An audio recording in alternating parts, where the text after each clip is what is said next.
শুরু হচ্ছে কাল রাত্রি।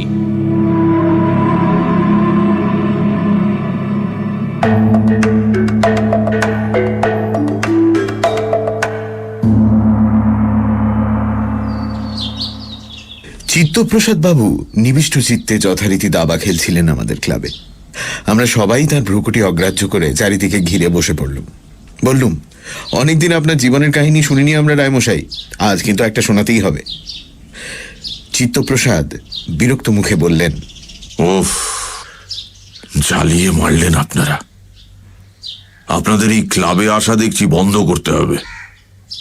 যাই হোক, গল্প শুনতে চাইছেন যখন শোনাবো, কিন্তু এই শেষ।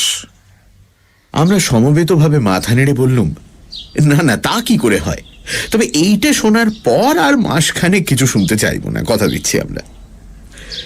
চিত্তপ্রসাদ বললেন, বেশ, মাসখানেক পরে আমাকে আর ইহ জগতে দেখতে পাবেন কিনা আপনারা কে জানে।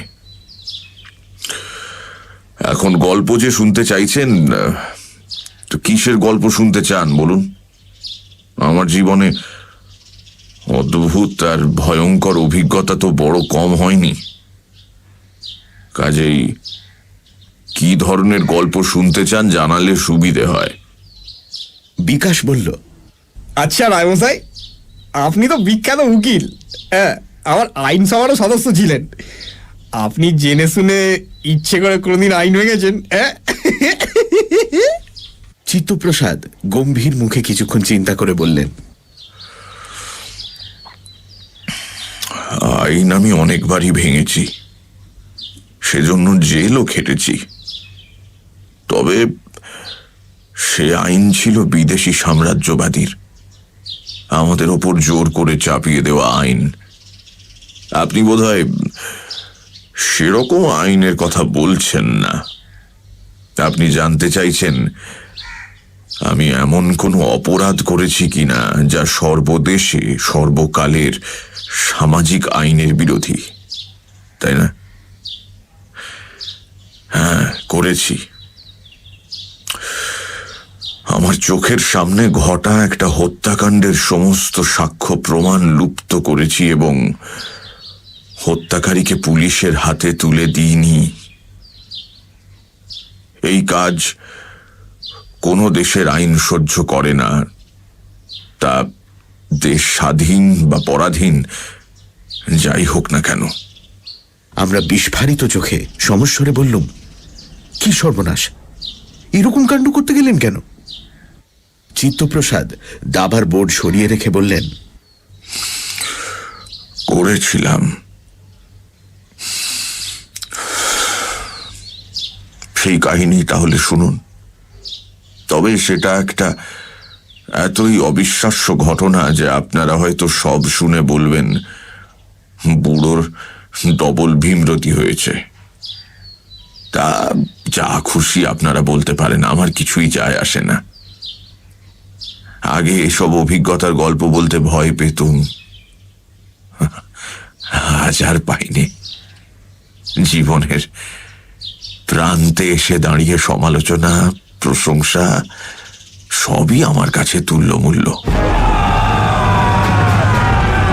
1930 থেকে 1940-এর মধ্যে আমি অজস্রবার জেল খেটেছিলাম। বন্ধুগণ, ভাই সকল, দেশের স্বার্থে আসুন আমরা সবাই মিলে একজোট হই, বিদেশি পণ্য বর্জন করি। এই একটা জ্বালাময়ী বক্তৃতা দিলাম, ধরে নিয়ে 3 মাস ঠুকে দিল। আবার বেরিয়ে এসে বিলিতি কাপড়ের দোকানের সামনে পিকেটিং করলুম, 2 মাসের জন্য ঢুকিয়ে দিল। ইংরেজ ভারত ছাড়ো, ইংরেজ ভারত ছাড়ো, এইরকম চলছিল। এরই মধ্যে আমার ওকালতিও চলছিল, নামও হচ্ছিল। এই সময় বোধহয় এই ঠিক মনে পড়ছে না, এই 39 কি 40 হবে, হঠাৎ একদিন আমার কাছে আমার বন্ধু চন্দ্রশেখরের জরুরি তলব দিয়ে এক টেলিগ্রাম এসে হাজির। চন্দ্রশেখর ছিল বর্তমান মালদা জেলার বকুলপুর গ্রামের জমিদার, আমার ছোটবেলাকার বন্ধু।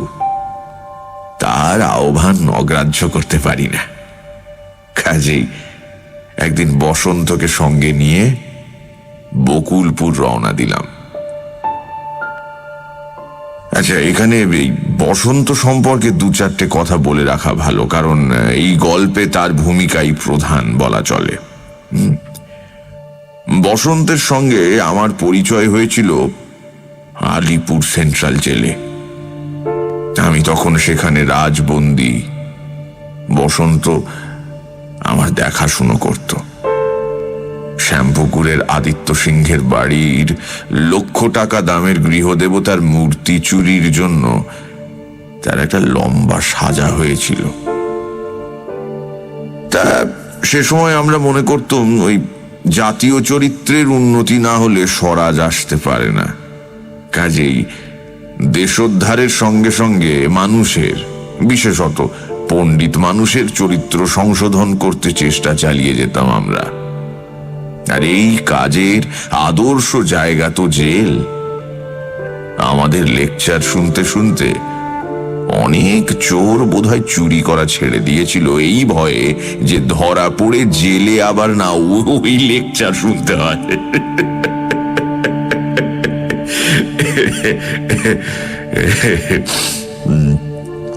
তাই বসন্তকে এমনই লেকচার দিতে গিয়ে আমার খটকা লাগলো। দেখি লোকটা সাধারণ অপরাধী বলতে যা বোঝায় তা কিন্তু নয়। লক্ষ্য করলুম সে পারতপক্ষে মিথ্যে কথা বলে না। অন্যায় দেখলে প্রতিবাদ করে, আর অবসর সময় অন্য কয়েদিদের সঙ্গে খিস্তি খেয়েও না করে চুপ করে ধ্যানস্থ হয়ে বসে কি সব ভাবে। সেই সময় তাকে দেখলে রীতিমতো সম্ভ্রম হয়। এমন লোককে উচিত অনুচিত বা নীতি বিষয়ে বক্তৃতা দিয়ে কি লাভ? উল্টে আমি মাঝে মাঝে লেকচার শুনে ফেলতে লাগলুম। এরকম মানুষটা হঠাৎ চুরি করতে গেল কেন? একদিন বসন্তের আড়ালে আর এক কয়েদি কার্তিককে ডেকে ব্যাপারটা জানতে চাইলুম। কার্তিকও চোর ছিল, কিন্তু সে দেখত ওই বসন্তকে শ্রদ্ধা ভক্তি করে থাকে। তা কার্তিক বলল, বসন্ত দাদা চুরি করতে পারে না রায়বাবু। তাকে ওই শ্যামপুকুরের সিঙ্গিরা, ওই শ্যামপুকুরের সিঙ্গিরাই তাকে অন্যায় করে ফাঁসেছে। আমি জিজ্ঞেস করলুম, কেন? সিঙ্গিদের সঙ্গে তোর বসন্ত দাদার শত্রুতা কিসের? শত্রুতা নয় গো রায়মশাই, শত্রুতা নয়, গেরোর ফের, বুঝলে, গেরোর ফের। ব্যাপারটা বলি শোনো। এই আমাদের বসন্ত দাদা সিঙ্গিদের বাড়িতে চাকরের কাজ করতো। খোদ বড়বাবুর খাস চাকর ছিল বসন্ত দাদা। একদিন ওই সিঙ্গিদের মন্দির থেকে মা দুর্গার সোনার মূর্তি আর তার যত হিরে জহরাতের গয়না পট করে গায়েব হয়ে গেল। চুরিটা হয়েছিল দুপুর রাত্রিরে, কিন্তু হতে না হতেই এক দরওয়ান মন্দিরের দরজা খোলা দেখে মহা হইচই জুড়ে দিলে। তারপর তো হুলস্থুল ব্যাপার। পুলিশ এসে তারপর আবার তাণ্ডব জুড়ে দিলে তার উপর। এবার বোঝ, আর দেবে নাই বা কেন? বড়বাবু যে 5,000 টাকার পুরস্কার দেবে বলেছিল, সেটি তো বড় কম টাকা নয়। আর সবার সঙ্গে পুলিশ এসে বসন্ত দাদাকেও ধরলে। তারপর জেরার পর জেরা, জেরার পর জেরা। আমার বসন্ত দাদা সত্যি কথাই বলেছিল, বলে আমি চুরি করিনি। তা সে ঘরে বড়বাবুও ছিল।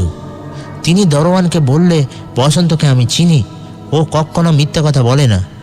বলে হঠাৎ কি খেয়াল হলো, বড়বাবু বসন্ত দাদাকে জিজ্ঞেস করে বসলেন, আচ্ছা তুমি তো চুরি করনি, তা আমি বিশ্বাস করি, কিন্তু কে চুরি করেছে তুমি জানো? ব্যাস, এই কথা শুনে বসন্ত দাদা চুপ, আর কথা কয় না। পুলিশে বড়বাবুতে কত চেষ্টা, কাকুতি মিনতি, তারপরে তোমার ভয় দেখানো সব করলে, তাও বসন্ত দাদা কোনো কথাই বলে না। তখন বড়বাবুই আব্বা জিজ্ঞেস করলে, চোরাই মাল কোথায় আছে তুমি জানো? বসন্ত দাদা বলে, জানি। বড়বাবু জিজ্ঞেস করলে, কোথায়? বসন্ত দাদা বললে, ছোট রানীমার সিন্ধুকে বেনারসি শাড়ির তলায়। বিশ্বাস করো গো রায়মশাই, মাথায় বাজ পড়লেও বোধহয় বড়বাবু এত আশ্চর্য হতে না। সঙ্গে সঙ্গে বাড়ির ভিতরে খবর গেল, আর চোরাই মাল ঠিক যেখানে বসন্ত দাদা বলেছিল সেইখানেই পাওয়া গেল। তারপর রাগে, দুঃখে, অপমানে বড়বাবুর মাথায় একেবারে রক্ত উঠে গেল, আর সেই সবটুকু ঝালটা গিয়ে পড়লো আমাদের বসন্ত দাদার উপরে। বড়বাবু একেবারে বসন্ত দাদার গলা টিপে ধরে বলে, তোমাকে বলতেই হবে কে চুরি করে ওখানে মালখানা রেখেছে। ছোট কোকার মহলে তুমি কোনোদিন যাওনি, ছোট রানীর ঘরে ঢোকা তো দূরস্থান, তুমি কি করে জানলে যে মালটা ওখানে আছে? তা বসন্ত দাদা কিছুতেই বলবে না। তখন হলো কি, বড়বাবু না হান্টার দিয়ে আমাদের বসন্ত দাদাকে পিটতে শুরু করলো। বাপরে বাপ, কি পেটানি। যখন আর সহ্য করতে পারে না, তখন বসন্ত দাদা নিজেই বলে ফেললো, চুরি করেছে ছোটবাবু। সে আমাদের ছোটবাবু মদে জুয়ায় তোমাকে মেয়ে মানুষে এত দেনা করেছে যে এমন একটা কিছু না করলে মুখ দেখানোর উপায় থাকবে না। তা বড়বাবু জিজ্ঞেস করলে, তুমি কি করে জানলে? নিজে চোখে দেখেছো? তো আমাদের বসন্ত দাদা বলে কি, হ্যাঁ। তারপর ছোটবাবুকে ডাকিয়ে আনা হলো। ছোটবাবু বলে, সব বাজে কথা, যদি আমি চুরি করে থাকি ও নিজে চোখে দেখলো কি করে? কারণ বসন্ত তো সেদিন রাত্রে দাদার শ্বশুরবাড়িতে কী কাজে সন্ধেবেলায় গিয়ে পরের দিন সকালে ফেরেছে। তাহলে সে নিশ্চয়ই মিথ্যে কথা বলছিল। আসলে সে রাত্রে বসন্তই গোপনে ফিরে এসে চুরি করে মাল ওই সিন্ধুকে রেখে আবার ফিরে গেছিল। কথাটা নেহাত মন্দ নয়। তা আমাদের বড়বাবু বসন্ত দাদাকে জিজ্ঞেস করে, তা তুমি কি সে রাত্রে বেলেঘাটায় ছিলে? আমাদের বসন্ত দাদাও দেখি বলে, হ্যাঁ ছিলুম। তা বড়বাবু বললে, তাহলে তুমি এরকম দেখলে কি করে? রায়মশাই জানো বসন্ত দাদা কি বললো কি না, আমি ওরকম মাঝে মাঝে দেখতে পাই। আচ্ছা, এ কথা কে বিশ্বাস করবে বলো তো রায়মশাই? পুলিশ তো ছোটবাবুর কথাই মেনে নিল। তারা বললে বসন্ত দাদা তাদের জেরায় নিজের জালে নিজেই জড়িয়ে পড়েছে বলে তাকে চালান করে দিলে। বড়বাবু তাদের কোষে পেট ভরে খাইয়ে দিলে একবারে। পরিবারের সমনখানা তো বাঁচলো। একটা বসন্ত গেলে 5টা বসন্ত পাওয়া যাবে, কিন্তু ইজ্জত, সেই ইজ্জত একেবারে খোয়ালে তাকে ফিরে পাওয়া বড় শক্ত। কি বলো রায়বাবু? দেখ কার্তিক, লালবাজারের সঙ্গে আমার সম্পর্কটা তো এমন কিছু মধুর নয়, কিন্তু তবুও আমি বলবো পুলিশ বোধহয় খুব অন্যায় করেনি এক্ষেত্রে। তোর বসন্ত দাদা বেলেঘাটায় বসে শ্যামপুকুরে চুরি দেখতে পায়, এ কথা আমাকে স্বয়ং ধর্মপুত্র যুধিষ্ঠির এসে বললেও আমিও বিশ্বাস করতাম না, ঠিক আছে? কার্তিক হাত নেড়ে বলল, তা বিশ্বাস করবে কেন? তোমরা তো লেখাপড়া শিখেছো, ইংরেজিতে কাগজ পড়ো, ফটফট করে বক্তৃতা দাও, যার কোনো মাথা মুন্ডু হয়নি। তা তোমরা বিশ্বাস করবে কেন? আর তোমরা জানবেও না, আমাদের বসন্ত দাদার উপর না ভর হয় গো, ভর। তখন বসন্ত দাদা অনেক কিছু দেখতে পায়। তুমি শুনলে আশ্চর্য হবে গো রায়বাবু, আমাদের বসন্ত দাদার পরিবার একেবারে তান্ত্রিকের পরিবার গো, তান্ত্রিকের পরিবার। তাঁদের কত যুগের সাধনা, আর সেসবে এখন কোনো মূল্যই নেই গো। পেটের দেয় আমাদের বসন্ত দাদা চাকরের কাজ করে, আর এখন চোর বলি জেলও খাটে। বলে ফোঁস করে দীর্ঘশ্বাস ফেলল কার্তিক। তাতে অবশ্য কিছুমাত্র বিচলিত বোধ করিনি আমি। আজকালকার দিন হলে আলাদা কথা ছিল, হয়তো কৌতূহলী হয়ে উঠতাম, কিন্তু আজকের মতো সে যুগে তো আমরা এই এক্সট্রা সেন্সারি পারসেপশন বা ওই ক্লিয়ারভয়েন্স বা ওই যে কি যেন বলে এই টেলিপ্যাথি ইত্যাদির নাম তো শুনিনি। তখন ইংরেজি শিক্ষায় শিক্ষিত নব্য যুবক আমরা এইসব তন্ত্র মন্ত্র, ভূত প্রেত, ভর হওয়া ইত্যাদি সমস্তই বুজরুকি বলে উড়িয়ে দিতুম, আর পাত্তাই দিতুম না। আর বসন্ত কোনোদিন আমাকে তার কোনো অতীন্দ্রিয় ক্ষমতার গল্পও করেনি বা তার পরিচয় দেবার চেষ্টাও করেনি। কেবল একদিন ছাড়া, সে কথায় পরে আসছি। তার চন্দ্রশেখরের যেদিন টেলিগ্রাম এলো তার কিছুদিন আগেই আমি আর বসন্ত একসঙ্গে জেল থেকে ছাড়া পেয়েছি। আমি তখন রাজা দীনেন্দ্র স্ট্রিটে একটা ঘর ভাড়া করে থাকি। বসন্ত এসে আমার সঙ্গে জুটে গেল।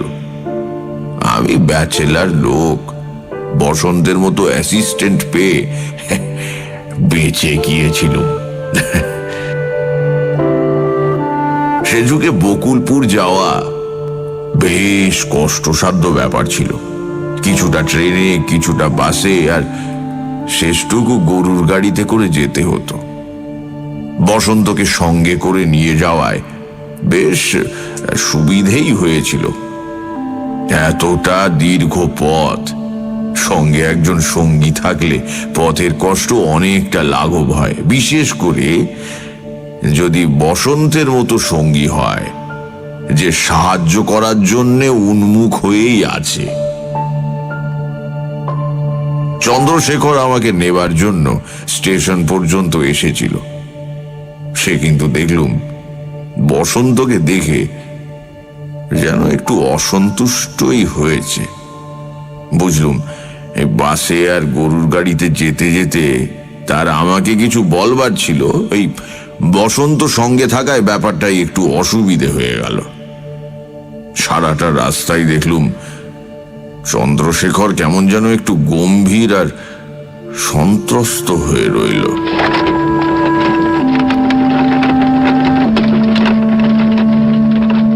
চন্দ্রশেখর আজ বেঁচে নেই। থাকলে দেখতে পেতেন তার মতো দিল খোলা আমোদে ফুর্তিবাজ মানুষ খুব কম। তার চেহারাটা ছিল ছোটখাটো, কিন্তু অন্তরটা ছিল মস্ত বড়। আজকের মতো সে যুগে ক্লাস স্ট্রাগল বা ক্লাস হেট্রেড ব্যাপারটা খুব একটা চালু হয়নি। তাই জমিদার হলেও তাকে আমি যথেষ্ট শ্রদ্ধা করতুম। এহেন একটা মানুষকে গম্ভীর আর দুশ্চিন্তাগ্রস্ত দেখলে একটু অস্বস্তি হয়ই। আমি আর ওকে সারা রাস্তা ঘাঁটালুম না।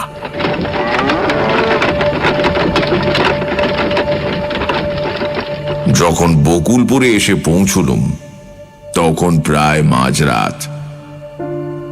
গ্রামের রাস্তা স্বভাবতই অন্ধকারে জনমানবহীন, কিন্তু আপনারা শহুরে লোক বিশ্বাস করবেন কিনা জানি না, মাঝরাত্রেও গ্রামের রাস্তার কতগুলো শব্দ আছে। যারা তার সঙ্গে পরিচিত তাদের কানে সেই শব্দ ধরা পড়ে। আমি গ্রামের ছেলে, আমারও হঠাৎ মনে হলো কি অদ্ভুত শব্দহীন গ্রাম। মনে হয় যেন এখানে কোনো জীবিত প্রাণী বাস করে না। লণ্ঠনের আলোয় দেখলুম চন্দ্রশেখরের মুখ বিবর্ণ, বোধহয় খানিকটা আতঙ্কিত। হঠাৎ সেই নির্জনতা ভেঙে গাড়ির সঙ্গে আসা চারজন পাইক সমস্বরে চিৎকার করে বলতে আরম্ভ করলো, ও পঞ্চানন, ঠিক আছো তো? হ্যাঁ ঠিক আছি। ও মামু, কথা বলছো না কেন? ঠিক আছো? হ্যাঁ ঠিক আছে। এই প্রভৃতি চিৎকার, যার অর্থ স্পষ্টতই এরা সবাই ভয় পেয়েছে। ভয়। গাড়ি যখন প্রকাণ্ড জমিদার বাড়ির সামনে এসে দাঁড়ালো, দেখি তার সামনে চত্বরে এক গাদা হ্যাজাক জ্বালিয়ে একদল পাইক বসে আছে। আমরা ঢোকা মাত্র তারা আলো নিয়ে সামনে এগিয়ে এসে আমাদের মালপত্র নামাতে শুরু করলো।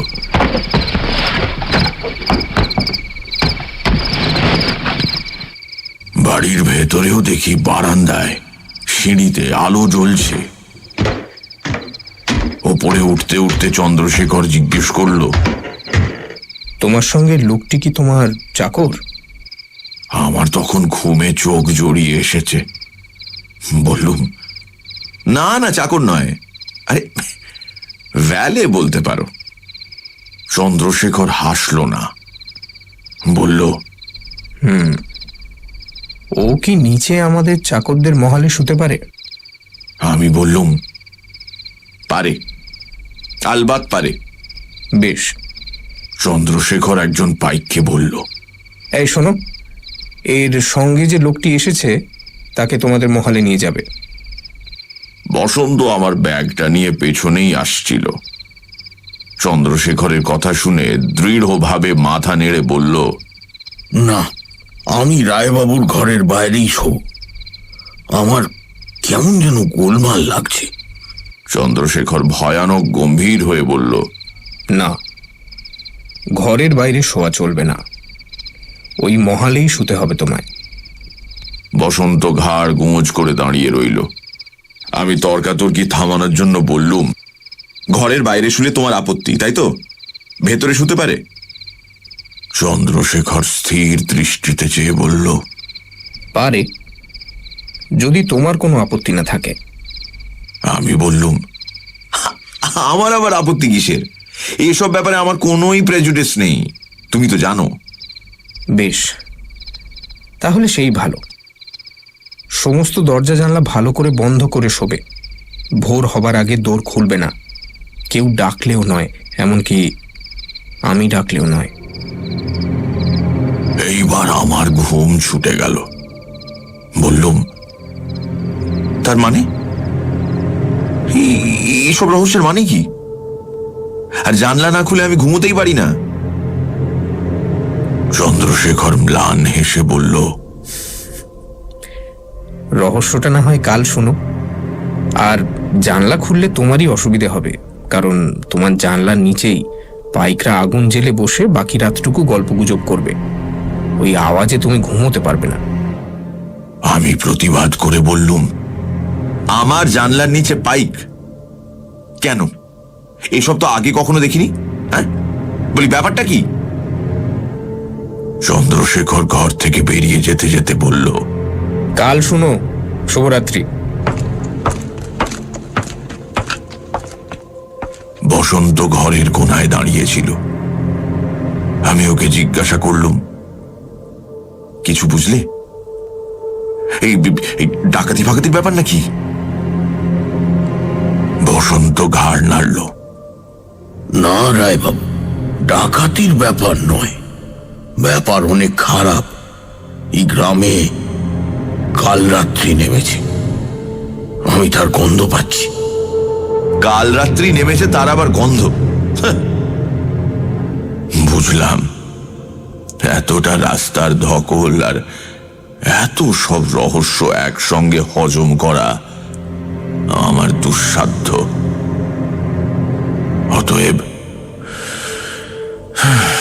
আমি আর বাক্য ব্যয় না করে লম্বা হলুম। রাত্রে ঘুম খুব একটা মন্দ হলো না।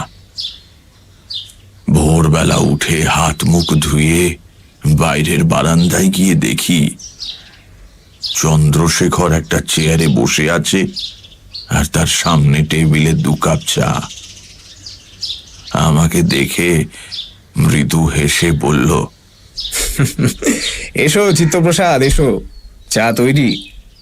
আমি বললুম, তা তো দেখতেই পাচ্ছি, কিন্তু হে জমিদার নন্দন, তুমি কি স্রেফ আমাকে চা খাওয়াবে বলেই এই 7 সকালে বিছানা ছেড়ে উঠে বসে আছো? চন্দ্রশেখর স্মিত মুখে ঘাড় নাড়ল, বলল, না, আসলে তোমার সঙ্গে কথা বলবো বলে বসে আছি। বেলা বাড়লে কথা বলার সুযোগ নাও পেতে পারি। আমি একটা চেয়ার টেনে ওর মুখোমুখি বসে বললাম, এই ব্যাপারটা কি বলতো? গোলমাল যে একটা পেকেছে সেটা তো বুঝতেই পারছি। আমাকে ডেকেছো কি বন্ধু হিসেবে পরামর্শ দেওয়ার জন্য, নাকি উকিল হিসেবে কনসালটেন্সির জন্য?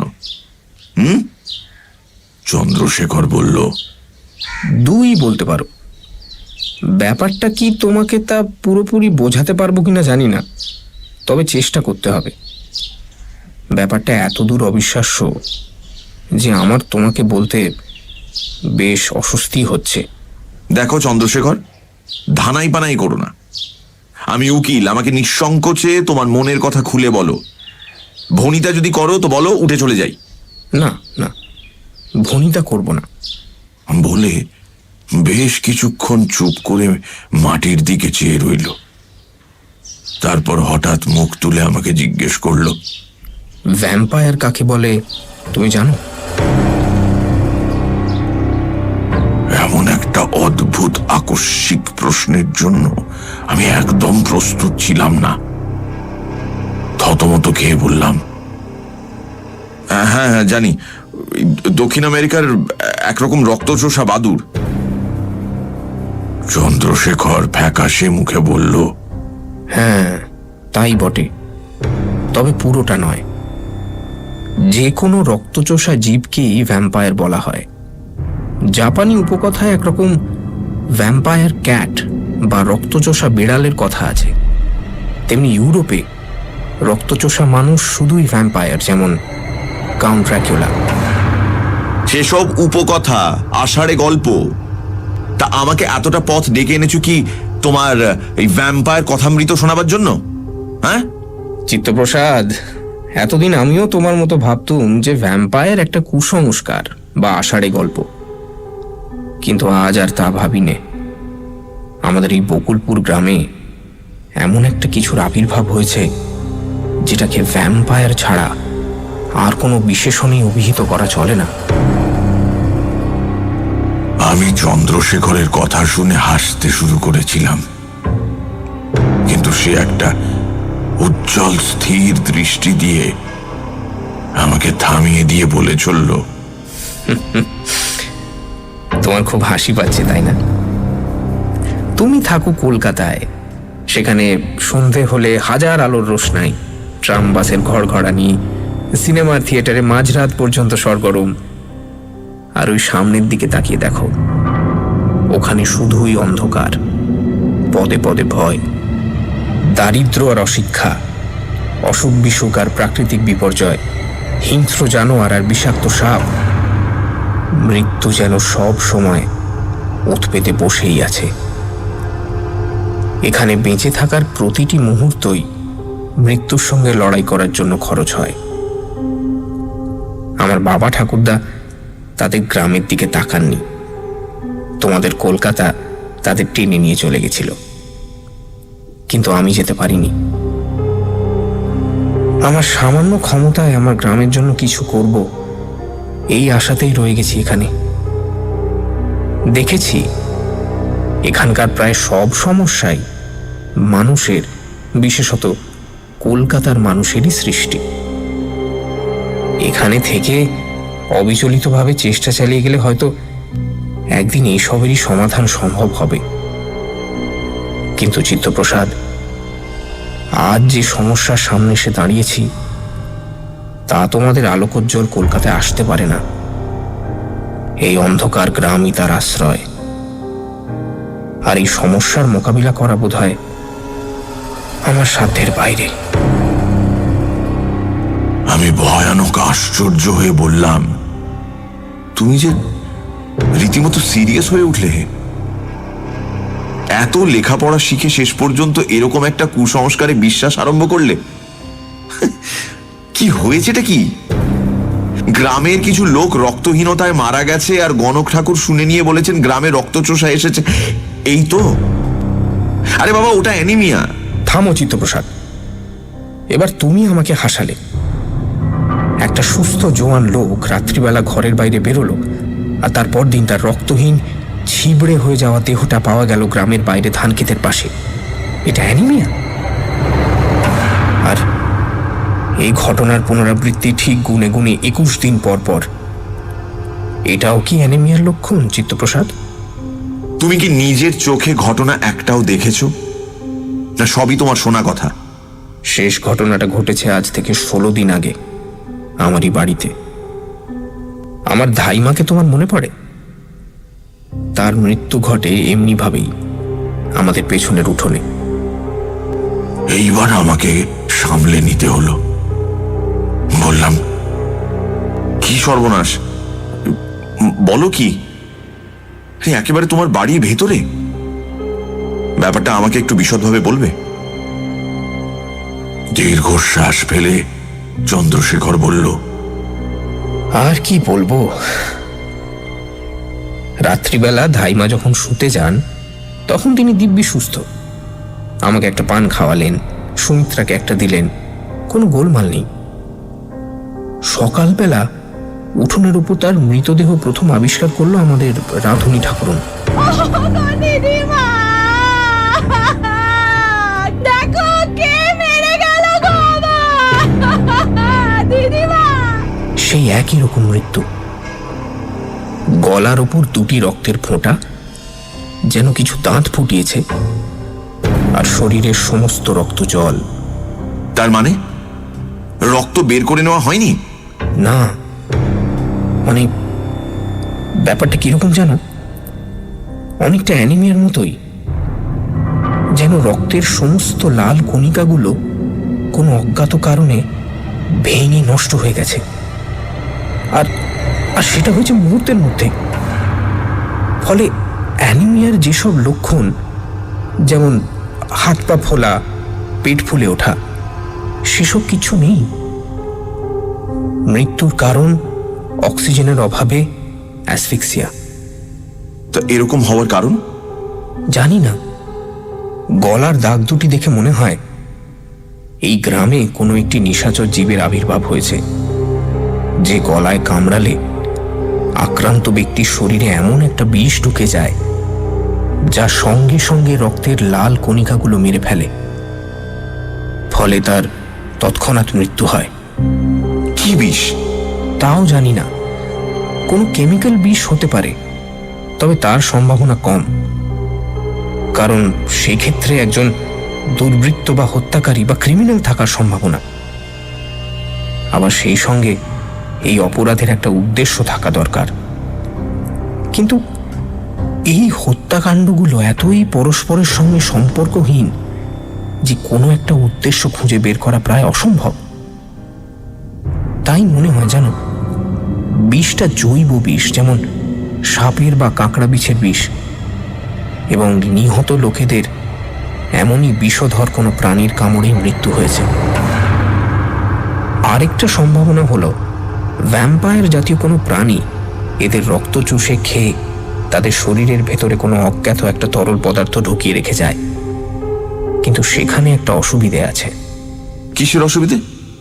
দেখো, আমাদের এখানে প্রথমে মানুষ মরতে শুরু করেনি। সব রিপোর্ট তো পাইনি, তবে প্রথমে মারা যায় একটা গরু। আমাদের পাশের গ্রাম যদুতলির, সেখানকার একজন গাড়িওয়ালার গরু ছিল সেটা। তারপর মরে আরেকটা গরু, ওই যদুতলিরই একজন গোয়ালার। এখন গরু মরা গাঁয়ের মানুষের কাছে সহজ ব্যাপার নয়। গরু তাদের একটা সম্পদ, কাজেই হইচই পড়ে যায়। আমার কানেও কথাটা আসে। আমি তখন ভেবেছিলাম গো মোড়ক লেগেছে বুঝি, তাই এই গাঁয়ের লোকেদের ডেকে সাবধান করে দিই। কিন্তু তারপর অদ্ভুত অদ্ভুত সব খবর কানে আসতে লাগলো। শুনলাম ওরা নাকি এক গোবর্দি ধরে এনেছে, যে বলছে অসুখ বিসুখ কিছু নয়, গরুগুলো মরেছে রক্তচোষার কামড়ে। তোমারই মতো আমি ব্যাপারটা কুসংস্কার বলে হেসে উড়িয়ে দিয়েছিলাম। কিন্তু এর পরের আঘাতটাই এলো যদুতলির পণ্ডিত মশাই নগেন ভট্টাচার্য মশাইয়ের বাড়িতে। পণ্ডিত মশাইয়ের গরু মঙ্গলা এইরকম ভাবেই মারা যায়। পণ্ডিত মশাইয়ের কাছে যা শুনলাম তাতে তো আমার চক্ষু স্থির। কৌবদ্দির কথা শুনে তিনি মঙ্গলাকে গোয়ালঘর থেকে বের করে এনে বাড়ির ভিতরের উঠোনে বেঁধে রেখেছিলেন, আর তিনি নিজে শুতেন বারান্দার উপর। যেদিন মঙ্গলা মরে সেদিন তিনি অনেক রাত অবধি পড়াশুনো করে আলোটা নিয়ে বাড়ির পেছনে কুয়োতলায় গিয়েছিলেন হাত পা ধুতে। সেখান থেকে মঙ্গলাকে দেখা যায় না।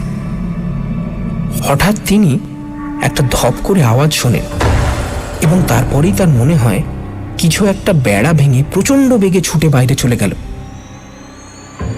তিনি দৌড়ে এসে দেখেন মঙ্গলা স্থির হয়ে দাঁড়িয়ে রয়েছে, এবং আস্তে আস্তে তার চোখের সামনে গড়িয়ে মাটির উপর পড়ে যায়। এখন এর থেকে দুটো জিনিস প্রমাণ হয়। প্রথমত, রক্তচোষাই হোক বা যাই হোক, যে জীবটা বেড়া ভেঙে বেরিয়ে গিয়েছিল সে মঙ্গলার রক্ত চুষে খায়নি। কারণ একটা গরুর শরীরে কত সে রক্ত থাকে সেটা আমি জানি না, কিন্তু দুনিয়ায় বোধহয় কোনো শক্তি নেই যা সেই পরিমাণ রক্ত এক মুহূর্তের মধ্যে চুষে খেয়ে সেই পরিমাণ তরল পদার্থ শরীরের মধ্যে ঢুকিয়ে দিতে পারে। অর্থাৎ মঙ্গলার মৃত্যু হয়েছে কোনো বিষে। দ্বিতীয়ত, জীবটা সাপ জাতীয় কোনো প্রাণী নয়, কারণ বেড়ার মধ্যে যে গর্ত হয়েছিল তার মধ্যে দিয়ে কোনো বড় জানোয়ারই বেরিয়ে যেতে পারে, কোনো সরীসৃপ নয়। আর ধপ করে শব্দটাও তাই প্রমাণ করে। আমি জিজ্ঞেস করলুম, তোমাদের পণ্ডিত মশাই লোক কেমন? অতিশয় সজ্জন। গাঁজা ভাঙ তিনি খান না, মিথ্যে কথা বলেন না, শুদ্ধাচারী, নিষ্ঠাবান, শাস্ত্রজ্ঞ ব্রাহ্মণ। তাছাড়া আমি নিজে মঙ্গলাকে দেখেছি, ভাঙা বেড়াটা দেখেছি, সে বীভৎস ব্যাপার। অন্যান্য মৃত্যুগুলো দেখনি? দেখেছি, তবে সবগুলো নয়। তাদের সম্পর্কে কিছু বলো। দেখো, পণ্ডিত মশাইয়ের ব্যাপারটার পর যদুতলি চণ্ডী মণ্ডপে আমি একটা মিটিং ডেকেছিলাম। ওখানে একটা নাইট ওয়াচের জন্য ভলেন্টিয়ার পার্টি তৈরি করেছিলাম, যাতে প্রত্যেক গোয়ালের সামনে আগুন জ্বলে রাত্রির বেলা, আর কেউ না কেউ জেগে পাহারা দেয়, তারও বন্দোবস্ত করেছিলাম। ফলে হিতে বিপরীত হলো। অন্যদিকের গ্রাম পাখনায় গরু মরতে আরম্ভ করলো। পাখনায় লোকেরা তখন ভলেন্টিয়ার পার্টি বানালো, তখন মানুষ মরতে শুরু করলো। কিরকম? প্রথমে তো ভলেন্টিয়ার পার্টির লোকই মরতে আরম্ভ করলো। কেউ একটু একা হয়ে গেছে, বা একটু অন্ধকারের দিকে চলে গেছে, বা গাছতলায় বসে ঢুলু নিয়ে এসেছে, ব্যাস মরণ ছোবল তাকে একবারে বৈতরণী পার করে দিয়েছে। এই সময় আমরা আবিষ্কার করলাম এই ছোবলটা আসে প্রতি 20 থেকে 22 দিনের মধ্যে। ফলে ভলেন্টিয়ার পার্টি বন্ধ হয়ে গেল। গাঁয়ের লোক তাদের গরু ছাগল নিয়ে সন্ধে হতে না হতেই ঘরের মধ্যে ঢুকে আগল আটকে দিতে লাগলো। কিন্তু সারা রাতে একবারও ঘরের বাইরে বেরোবে না, এ তো হয় না। যে বের হয় সেই মরে। কিন্তু তারপর যা শুরু হলো তা আরো অবিশ্বাস্য। কি? চন্দ্রশেখর আমার দিকে পূর্ণ দৃষ্টিতে চেয়ে বলল, নিশির ডাক। আমি আকাশ ফাটিয়ে অট্টহাস্য হেসে উঠতে যাচ্ছিলুম। হেসো না চিত্তপ্রসাদ, হেসো না। 3টে গাঁয়ের লোক যখন পেট খারাপ হওয়া সত্ত্বেও ঘরের বাইরে বেরোনো বন্ধ করলো, তখন যার মরণ ঘনিয়ে এসেছে তাকে একটা অদ্ভুত সুরেলা কণ্ঠ নাম ধরে ডেকে ঘরের বাইরে টেনে নিয়ে যেতে শুরু করলো। এসো, কাছে এসো, এসো না, এসো। আর এখনো সেই রকমই চলছে। সেই ডাক নাকি অপ্রতিরোধ্য।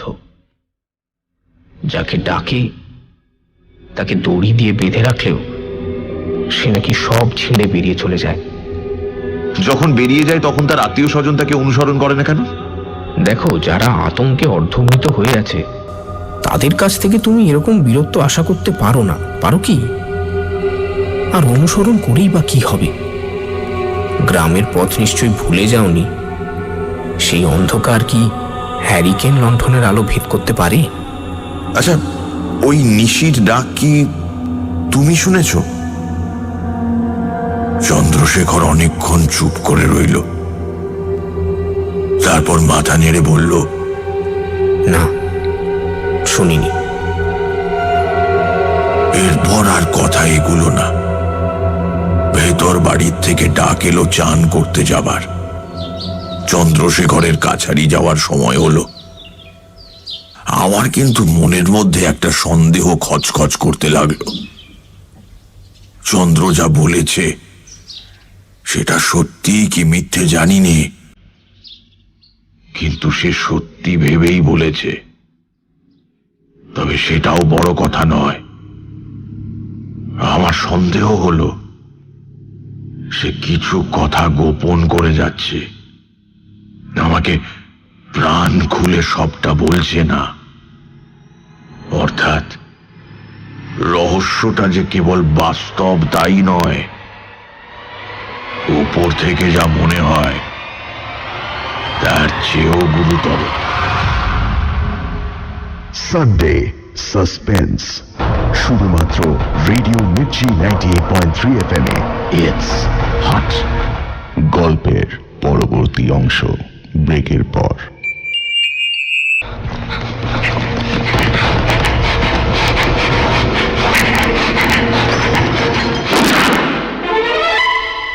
সানডে সাসপেন্স শুধুমাত্র রেডিও মির্চি 98.3 FM এ ইটস হট। সানডে সাসপেন্সে আজ মনোজ সেনের লেখা কাল রাত্রি। চন্দ্রশেখরের মুখে গ্রামের এক অদ্ভুত বিপদের কথা শুনে চিত্তপ্রসাদ ঠিক 21 দিন পর পর গ্রামের একটি করে লোক মারা যাচ্ছে। লোকে ঘর থেকে না বেরোলে নিশির ডাক তাদের ডেকে নিয়ে যাচ্ছে। পরের দিন সকালে পাওয়া যাচ্ছে তাদের রক্তশূন্য মৃতদেহ। কেউ যেন তাদের গলায় দাঁত ফুটিয়ে শুষে নিয়েছে সমস্ত রক্ত। তারপর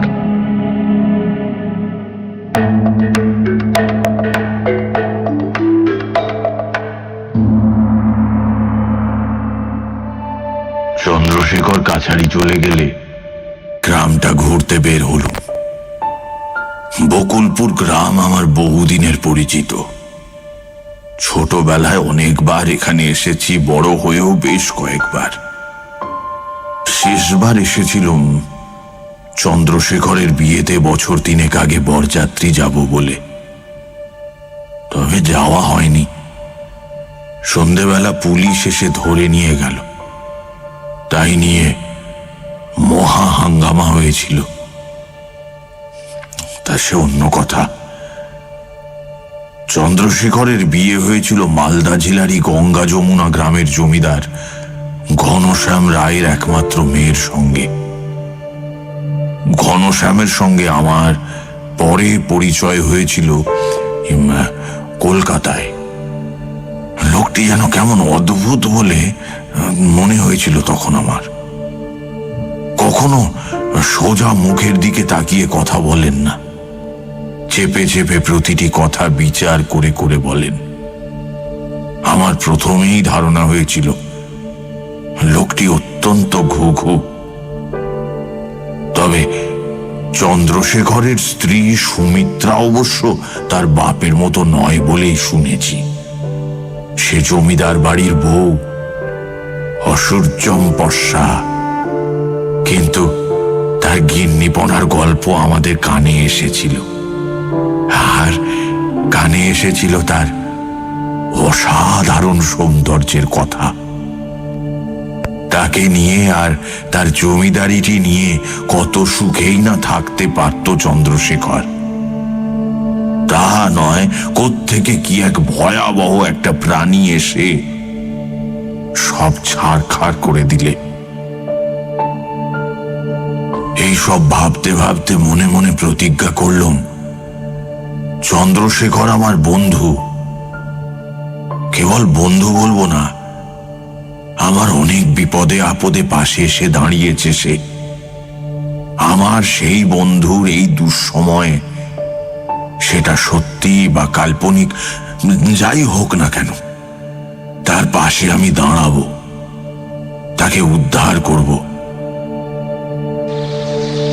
এমন সময় হঠাৎ শুনি কে আমার নাম ধরে ডাকছে। চিত্তবাবু, ও চিত্তবাবু। তাকিয়ে দেখি বকুলপুরের বর্ধিষ্ণু চাষি সন্ন্যাসী কৈবর্তর ছেলে বিষ্ণুপদ কৈবর্ত। বিষ্ণুপদ কলকাতায় লেখাপড়া করতে গিয়েছিল। বেশি দূর সেটা চালাতে পারেনি বটে, তবে নিজের গ্রামের প্রতি অশ্রদ্ধাটা পুরোপুরি রপ্ত করে ফেলেছিল। হেদোর কাছে একটা ওষুধের দোকানে চাকরি করত, আর গোয়া বাগানে একটা মেসে থাকত। মানিকতলার বাজারে তার সঙ্গে মাঝে মধ্যে আমার দেখা হতো। বিষ্ণুপদ বলল, এ কি চিত্তবাবু, আপনি এখানে কি করছেন? আমি বললুম, আমি তো এখানে আসতেই পারি বিষ্ণুপদ, এখানে আমার বন্ধুর বাড়ি। বরং তুমি এখানে কি করছো বলো তো? তোমার সঙ্গে তো যখনই দেখা হয় তুমি বলো গ্রামে নাকি ভদ্রলোকের থাকা অসম্ভব। তা তুমি কি আবার ছোট লোকদের দলেই ভিড়লে নাকি? হ্যাঁ? বিষ্ণুপদ মাথা নিচু করে বলল, ওসব কথা বাদ দিন চিত্তবাবু। বাবা মারা গেছেন, এত জমি জমা ফেলে কোথায় থাকবো? কলকাতায় পড়ে থাকলে তো 5 ভূতে লুটে নেবে। আমি দুঃখিত হয়ে বললুম, সন্ন্যাসীদা মারা গেছেন নাকি? কবে? কি হয়েছিল? বাবা মারা গেছেন মাস 6 হলো। আর কি হয়েছিল? কেন, জমিদারবাবু আপনাকে কিছু বলেননি? রক্তচোষা? হ্যাঁ, লোকে তাই বলে বটে, কিন্তু আমি বিশ্বাস করিনি। তুমি কি বিশ্বাস করো? আমার ধারণা এটা একটা কোনো নতুন ধরনের ছোঁয়াচে রোগ, যা জীবজন্তু মানুষকে রক্তশূন্য করে ফেলে। আর এই রোগটা এমন একটা জীবাণু থেকে হয় যা কোনো মানুষ বা জন্তুর শরীরে ঢুকলে 20-22 দিন সময় নেয় তৈরি হয়ে নেবার। যেমন ধরুন ম্যালেরিয়া। ম্যালেরিয়া? না বিষ্ণুপদ, তোমার উপমাটা ঠিক হলো না। তবে তুমি যে কি বলতে চাইছো তা বুঝতে পারছি। তার মানে ও গাঁয়ের পণ্ডিত মশাই যা দেখেছেন, বা এই 3টে গাঁয়ের লোক যে নিশির ডাকটাকের কথা বলছে, সেগুলো তুমি মনে করো মিথ্যে?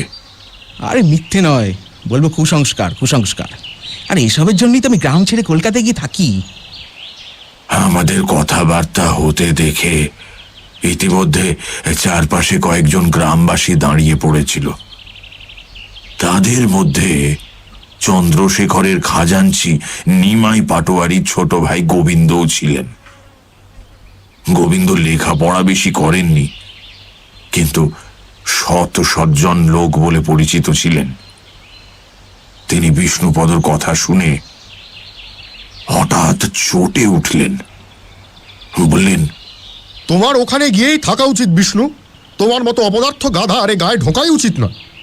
আমি আশ্চর্য হয়ে বললুম, কি হলো গোবিন্দদা,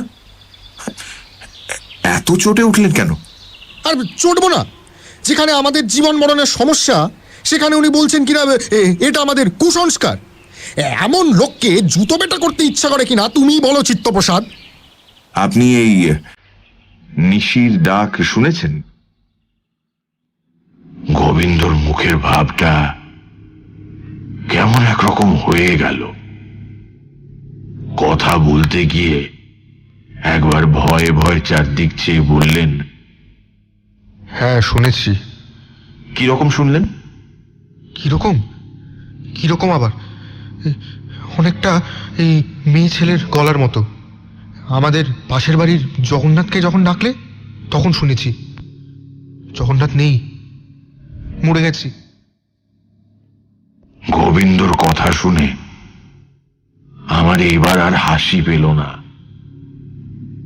গোবিন্দর কথা বলার মধ্যে এমন একটা স্বাভাবিকতা ছিল যে তার কথা অবিশ্বাস করা সম্ভব হলো না। আমি বলতে যাচ্ছিলুম, আপনি তো ভুলও শুনে থাকতে পারেন, কিন্তু তার আগেই ভিড়ের ভেতর থেকে অতুল মণ্ডল বলল, বলি, হ্যাঁ গো গোবিন্দদা, মেয়ে ছেলের গলাই বটে। যেদিন বাদুর কামড়ালি সেদিন শুনেছিলুম। ইস, তখন যদি ছুটে বেরোতুম। বাঁদর কামড়ালো মানে? কাকে কামড়ালো? কি হয়েছিল? অতুল মণ্ডল মাথা নেড়ে বলল, আরে না না, বাঁদর কাউকে কামড়ায়নি গো, তিনি বাঁদরকে কামড়ালে। সে গতবার তো জমিদার বাবুর ধাইমা মারা গেল তার আগের বার। সেদিন ছিল ঝড় বৃষ্টির রাত, বুঝলে, আর তার আসবারও সময় হয়েছিল। তাই গাঁ শুধু লোক 2 দিন ধরে জেগে বসেছিল। আর নিশির ডাক শুরু হয়েছে তো, তাই সবাই চিৎকার করছিল।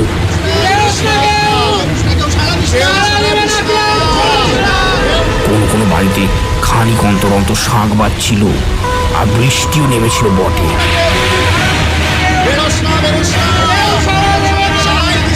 নিশি ডাকলেও শোনা যেত কিনা সন্দেহ। তা আমার বাড়ির পাশে একটা ঝুপসি বট গাছ আছে, বুঝলে না। কিছুদিন হলো সেখানে একদল বাঁদর আশ্রয় নিয়েছিল। সে রাতে যখন বৃষ্টিটা একটু ধরেছে, হঠাৎ শুনি গাছের উপর একটা ঝুটোপুটির আওয়াজ, আর তারপরে ধপ। মনে হলো যেন একটা ভারী কিছু উপর থেকে পড়লো। তারপর আবার একটা ধপ, আর সঙ্গে সঙ্গে একটা মেয়ে মানুষের গলার চিৎকার।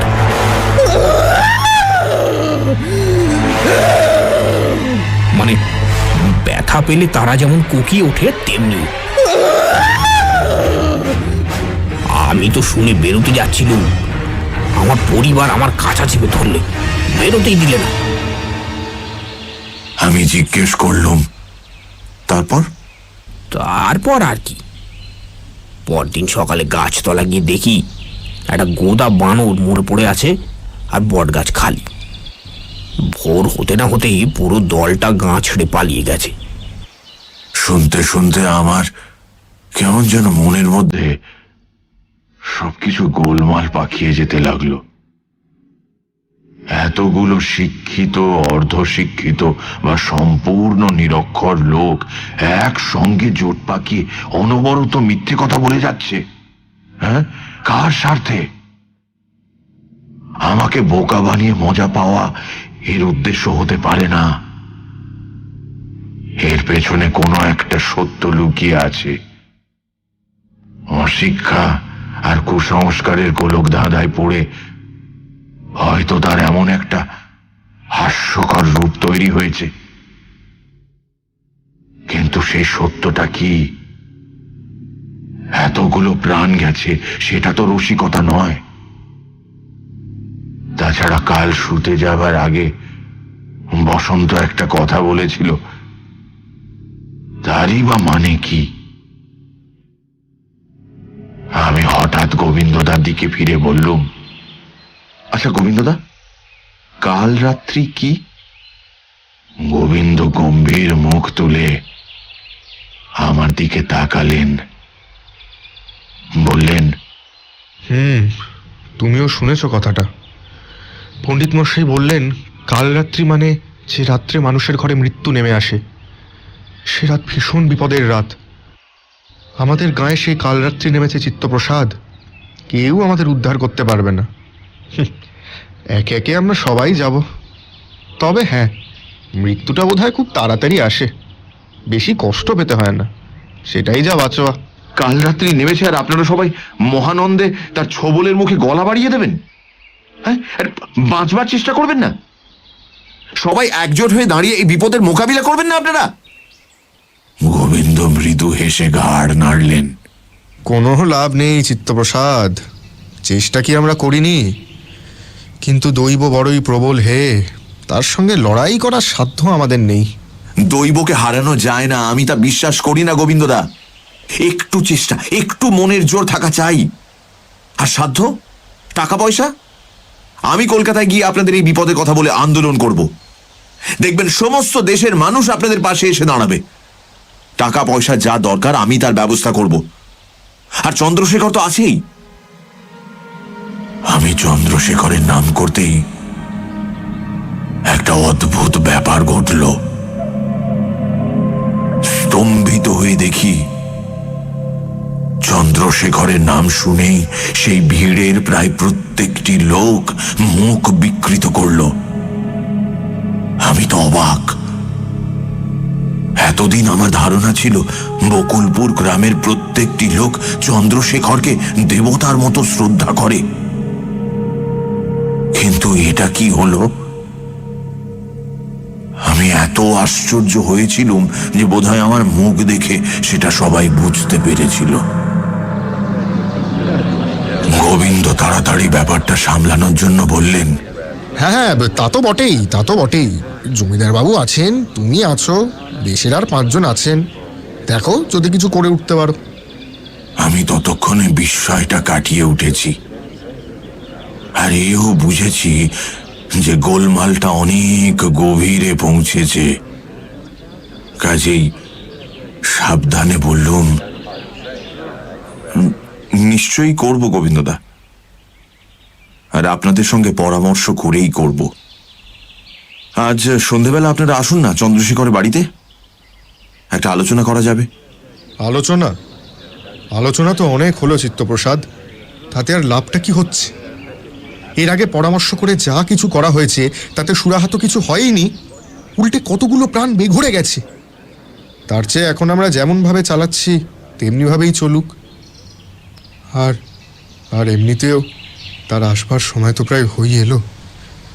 এখন সন্ধে হলেই যে যার ঘরে দৌড় দিয়ে সারা রাত জেগে শাঁখ বাজাবে, কাসর বাজাবে, চিৎকার করবে, যাতে বাইরের কোনো শব্দ শোনা না যায়, আর কেউ যেন বাইরে না থাকে, তাহলেই হবে, বুঝেছ? আর তাছাড়া নতুন করে কোনো পরামর্শের দরকার দেখি না চিত্তপ্রসাদ। যদি তুমি নিজের বিবেচনায় কিছু করতে পারো তো করো। বলে গোবিন্দদা আস্তে আস্তে চলে গেলেন। ভিড়ের লোকজনও যে যার মতো চলে গেল। দেখি হতবাক আমি আর বিষ্ণুপদ কেবল এই দুজনেই দাঁড়িয়ে আছি। বিষ্ণুপদ মৃদু হেসে বলল, দেখলেন তো চিত্তবাবু, এই আমাদের গাঁয়ের লোক। আমি চটকা ভেঙে বললুম, গাঁয়ের লোককে দোষ দিও না বিষ্ণুপদ। ওরা যে একটা ভয়ঙ্কর বিপদের মুখে দাঁড়িয়ে আছে এতে তো কোনো সন্দেহ থাকতে পারে না। ওদের সহানুভূতি দেখাতে না পারো, অন্তত ঠাট্টা করো না। কিন্তু একটা ব্যাপারে আমার ভীষণ খটকা লাগছে। এরা চন্দ্রশেখরের ওপর অসন্তুষ্ট কেন? কি করেছে সে? বিষ্ণুপদ গম্ভীর হয়ে গেল। তারপর বলল, আপনি এদের ওপর সহানুভূতি দেখাতে বললেন না? কোত্থেকে সহানুভূতি আসবে বলতে পারেন? এমন একটা অকৃতজ্ঞ জাত যে জমিদারবাবু নিজের সুখ স্বাচ্ছন্দ্য বিসর্জন দিয়ে এখানে পড়ে আছেন, এদের জন্য এত কিছু করলেন, আর আজকে এরা তাঁকেই। বলতে বলতে বিষ্ণুপদ থেমে গেল। আমি বললুম, থেমো না বিষ্ণুপদ, কি হয়েছে বলো? এরা চন্দ্রশেখরকে সন্দেহ করছে, ভাবছে এই মৃত্যুগুলোর পেছনে চন্দ্রশেখরের হাত। হ্যাঁ বিষ্ণুপদ? বিষ্ণুপদ নীরবে ওপরে নিচে ঘাড় নাড়ল। আমি উত্তেজিত হয়ে বললুম, কিন্তু কেন? তার অপরাধ কি? বিকৃত মুখ করে বিষ্ণুপদ বলল, অপরাধ? প্রথমত, তিনি যেসব নাইট ওয়াচ বসিয়েছিলেন তাদের অনেকেই মারা গেছে। দ্বিতীয়ত, যদিও তিনি প্রায় প্রত্যেক রাতে গ্রামের রাস্তায় রাস্তায় বন্দুক হাতে টহল দিয়ে বেড়ান, কিন্তু যেদিন মৃত্যুগুলো ঘটে সেদিন নাকি তাকে আর দেখাই যায় না। আচ্ছা, আপনিই বলুন, এসব কি কোনো যুক্তি? আরে ওদের কথাই যদি মেনে নিতে হয় তাহলে তো জমিদার বাবুকে কোনো সন্দেহ করার প্রশ্নই ওঠে না। ওদের কি কথা? বিষ্ণুপদ তিক্ত হাসি হেসে বলল, জানেন না, সেই যে তিনি, মানে যিনি কামড়ে থাকেন, তাকে তো 2-3 জন দেখেছে। তার বর্ণনার সঙ্গে আর যারই মিল থাকুক, জমিদার বাবুর নেই। আমি উত্তেজনায় প্রায় লাফিয়ে উঠতে যাচ্ছিলাম। বললাম, বলো কি বিষ্ণুপদ, তাকে কেউ দেখেছে? বর্ণনাটা কিরকম? সে ভারী মজার। বর্ণনাটা মোটে কোনো গোটা মানুষেরই না, মানে আধখানা মানুষের আর আধখানা গিরগিটির। মানে একটা গিরগিটি যদি পেছনের পায়ে ভর দিয়ে খাড়া হয়ে দাঁড়ায় তাহলে যেমন দেখাবে তেমনি, এমনকি একটা মোটা লেজও আছে। বলে বিষ্ণুপদ হাসতে লাগলো। আমিও হেসে ফেললুম। বললুম, তবু লোকে চন্দ্রশেখরকে সন্দেহ করে। কি ভাবছে তারা? এটা ওর ছদ্মবেশ? হ্যাঁ, তাই বটে। কারা কারা দেখেছে? দেখেছে এ গায়ে 2 জন, শ্যামচরণ আর নীলু, আর আপনার ওই পাকনার একজন চৌকিদার গুপিচরণ। তাদের সকলের বর্ণনাই এক? হ্যাঁ, প্রায় এক।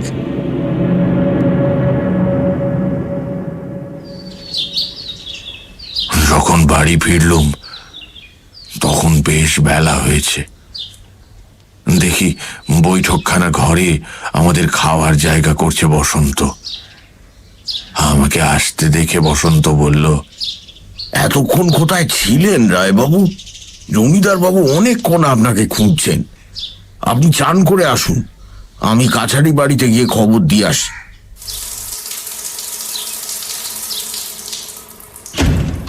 আমি স্নান সেরে খাওয়ার জায়গায় এসে দেখি চন্দ্রশেখর বিষণ্ণ গম্ভীর মুখে মাথা নিচু করে আসনে বসে আছে। আমার পায়ের শব্দ শুনে মুখ তুলে বলল, এসো চিত্তপ্রসাদ, কোথায় গিয়েছিলে?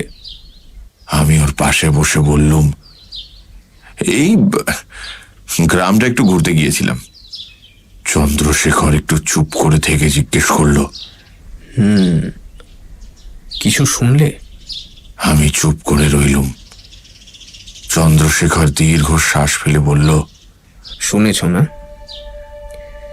এবার বুঝেছো কেন আমি তোমাকে ডেকে এনেছি? তুমি আইনজ্ঞ, বুদ্ধিমান, আর তুমি আমার বন্ধু। এই বিপদ থেকে তুমি আমাকে উদ্ধার করতে পারো। আমার প্রজাদের জীবন আমি রক্ষা করতে পারিনি। আমার সংসার ভেঙে যাচ্ছে, আমি পাগল হয়ে যাচ্ছি চিত্তপ্রসাদ। সংসার ভেঙে যাচ্ছে কেন? ওই যে প্রজারা আমার নামে যে সন্দেহ করে তা সুমিত্রার কানে পৌঁছেছে। তারপর থেকে সে আর এ বাড়িতে থাকতে চায় না। সারাদিন ঘুরে ঘুরে বেড়ায়, রাত্রে এক ঘরে থাকতে চায় না। তার উপর বাড়ির ভেতরে দাইমা মারা যাওয়ার পর সে তো প্রায় নাওয়া খাওয়া ত্যাগ করেছে। আমি বেশি কাছে গেলেই ভয়ে সাদা হয়ে যাচ্ছে, আর মুখে শুধু ওই এক কথা, আমাকে বাপের বাড়ি রেখে এসো, আমি এখানে এক মুহূর্ত থাকতে চাই না। তুমি বলো চিত্তপ্রসাদ, আমি কি করতে পারি? ঘনশ্যাম রায়কে খবর দিয়েছো? হ্যাঁ, শ্বশুর মশাইকে খবর দিয়েছি, তিনি আসবেন বলেছেন। তবে তিনি ব্যস্ত লোক, চট করে চলে আসা তো সহজ নয় তার পক্ষে। এদিকে সময় এগিয়ে আসছে, আর যতই সময় এগিয়ে আসছে সুমিত্রা ততই আতঙ্কে দিশেহারা হয়ে পড়ছে। তা তুমি সুমিত্রাকে নিয়ে বাইরে কোনো জায়গা থেকে কিছুদিন ঘুরে এসো না। সুমিত্রার সন্দেহ কাটবে, আর তুমিও একটু বিশ্রাম পাবে। না চিত্তপ্রসাদ, তা হয় না। আমি যে এই কথাটা চিন্তা করিনি তা নয়, কিন্তু মনে করো আমার যেমন দুর্ভাগ্য, হয়তো বাইরে গেলুম আর সেবারই কিছু হলো না, তখন কি হবে? আমি কি আর কোনোদিন এ গায়ে ঢুকতে পারবো? ঢুকলে সবাই আমাকে ছিঁড়ে টুকরো টুকরো করে ফেলবে না? হ্যাঁ, তা বটে। তাহলে তুমি ঘনশ্যাম রায়কে একটা আর্জেন্ট টেলিগ্রাম পাঠাও। তাও পাঠিয়েছি, আশা করছি কাল পরশুর ভেতরেই উত্তর পাবো। কিন্তু চন্দ্রশেখর, সুমিত্রা যদি আর না ফিরে আসে? ও নিশ্চয়ই ফিরে আসবে, তুমি দেখো। এই রহস্যের জাল ছিঁড়ে ফেলে ও নিশ্চয়ই নিজের ভুল বুঝতে পারবে, কিন্তু কত দিনে? এই প্রশ্নের উত্তর আমার জানা ছিল, কাজেই চুপ করে রইলুম।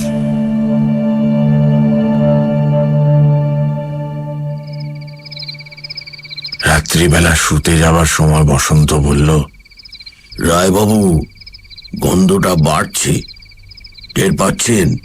কোন গন্ধটা বসন্ত? আমার নাকে তো নানা রকম গন্ধ আসছে। কাল রাত্রির গন্ধ, মৃত্যুর গন্ধ। আমি শুয়ে পড়ে বললুম, মৃত্যুর গন্ধ যে কেমন তা তো আমার জানা নেই বসন্ত, কাজেই সেটা বাড়ছে না কমছে তা আমি বলবো কি করে বলো? বসন্ত আমার কথার খোঁচাটা বুঝলো কিনা কে জানে। অনেকক্ষণ চুপ করে বসে রইল। তারপর আমার যখন প্রায় ঘুম এসে গেছে, তখন হঠাৎ আমাকে ডেকে বলল, রায়বাবু, আমার চোখটা একটু দেখবেন। কি পাগলামো হচ্ছে বসন্ত, শুয়ে পড়ো। আর বলতে বলতেই ওর দিকে চোখ পড়ায় বিস্ময়ে স্তম্ভিত হয়ে গেলুম। দেখি ওর চোখ দুটোর মধ্যে মনি নেই, পুরোটাই সাদা। কোন রকমে বললাম, কি করছো বসন্ত? এমন চোখ কপালে তুলে বসে আছো কেন? বসন্ত বসন্ত চোখ বন্ধ করে হাসলো, বলল, চোখ কপালে তুলিনি রায়বাবু, মনি দুটো দেখতে পাননি তাই না? যাক, ভালোই হয়েছে। ভালো হয়েছে মানে? কি ভালো হয়েছে? মনি না দেখতে পাওয়ার মধ্যে ভালোটা কোথায় বসন্ত? আছে রায়বাবু, একে আমরা বলি চক্ষু ক্ষীর। এটা চোখের ওপর এলে তখন চোখ আর দেখতে পায় না, দেখতে পায় বোধহয় মন। কিভাবে হয় জানি না, তখন অনেক কিছু দেখতে পাই যা সাদা চোখে কখনো দেখা যায় না। সব সময় তো এটা আসে না, কখনো সখনো কালে ভদ্রে আসে। যখন আসে তখন পৃথিবীটার রূপই পাল্টে যায়। মনে মনে বড্ড চাইছিল এটা যেন আসে, প্রার্থনা করছিল যদি কোনো পুণ্য ফল আমার থাকে তাহলে এই ভীষণ বিপদের দিনে যেন এটা পাই। দেখো বসন্ত, সারাদিন ধরে নানা রকম ভয়ঙ্কর ভয়ঙ্কর সব কথা শুনতে হয়েছে। তার উপর তুমি এলে তোমার চক্ষু ক্ষীর না চক্ষু স্থির কি সব নিয়ে আমি না আর সহ্য করতে পারছি না। এবার ঘুমোতে দাও। কাল আবার সকালবেলা বেরোতে হবে মোটা ল্যাজওয়ালা আধখানা মানুষ আর আধখানা গিরগিটি সন্ধানে। কি যে সব হচ্ছে কে জানে, বুঝতে পারছি না। আমি কি একটা পাগলা গারদের মধ্যে এসে পড়লুম, না সবাই আসলে সুস্থ, কেবল আমি পাগল হয়ে গেছি? পাগল কেউ হয়নি রায়বাবু, কেবল একটা কথা মনে রাখা দরকার, আমরা রোজ যা চোখে দেখি বা কানে শুনি তার বাইরেও অনেক কিছু হয় বা আছে যা কল্পনা করাও আমাদের পক্ষে অসম্ভব। শেক্সপিয়ারও এরকমই কি একটা কথা যেন বলেছিলেন বটে।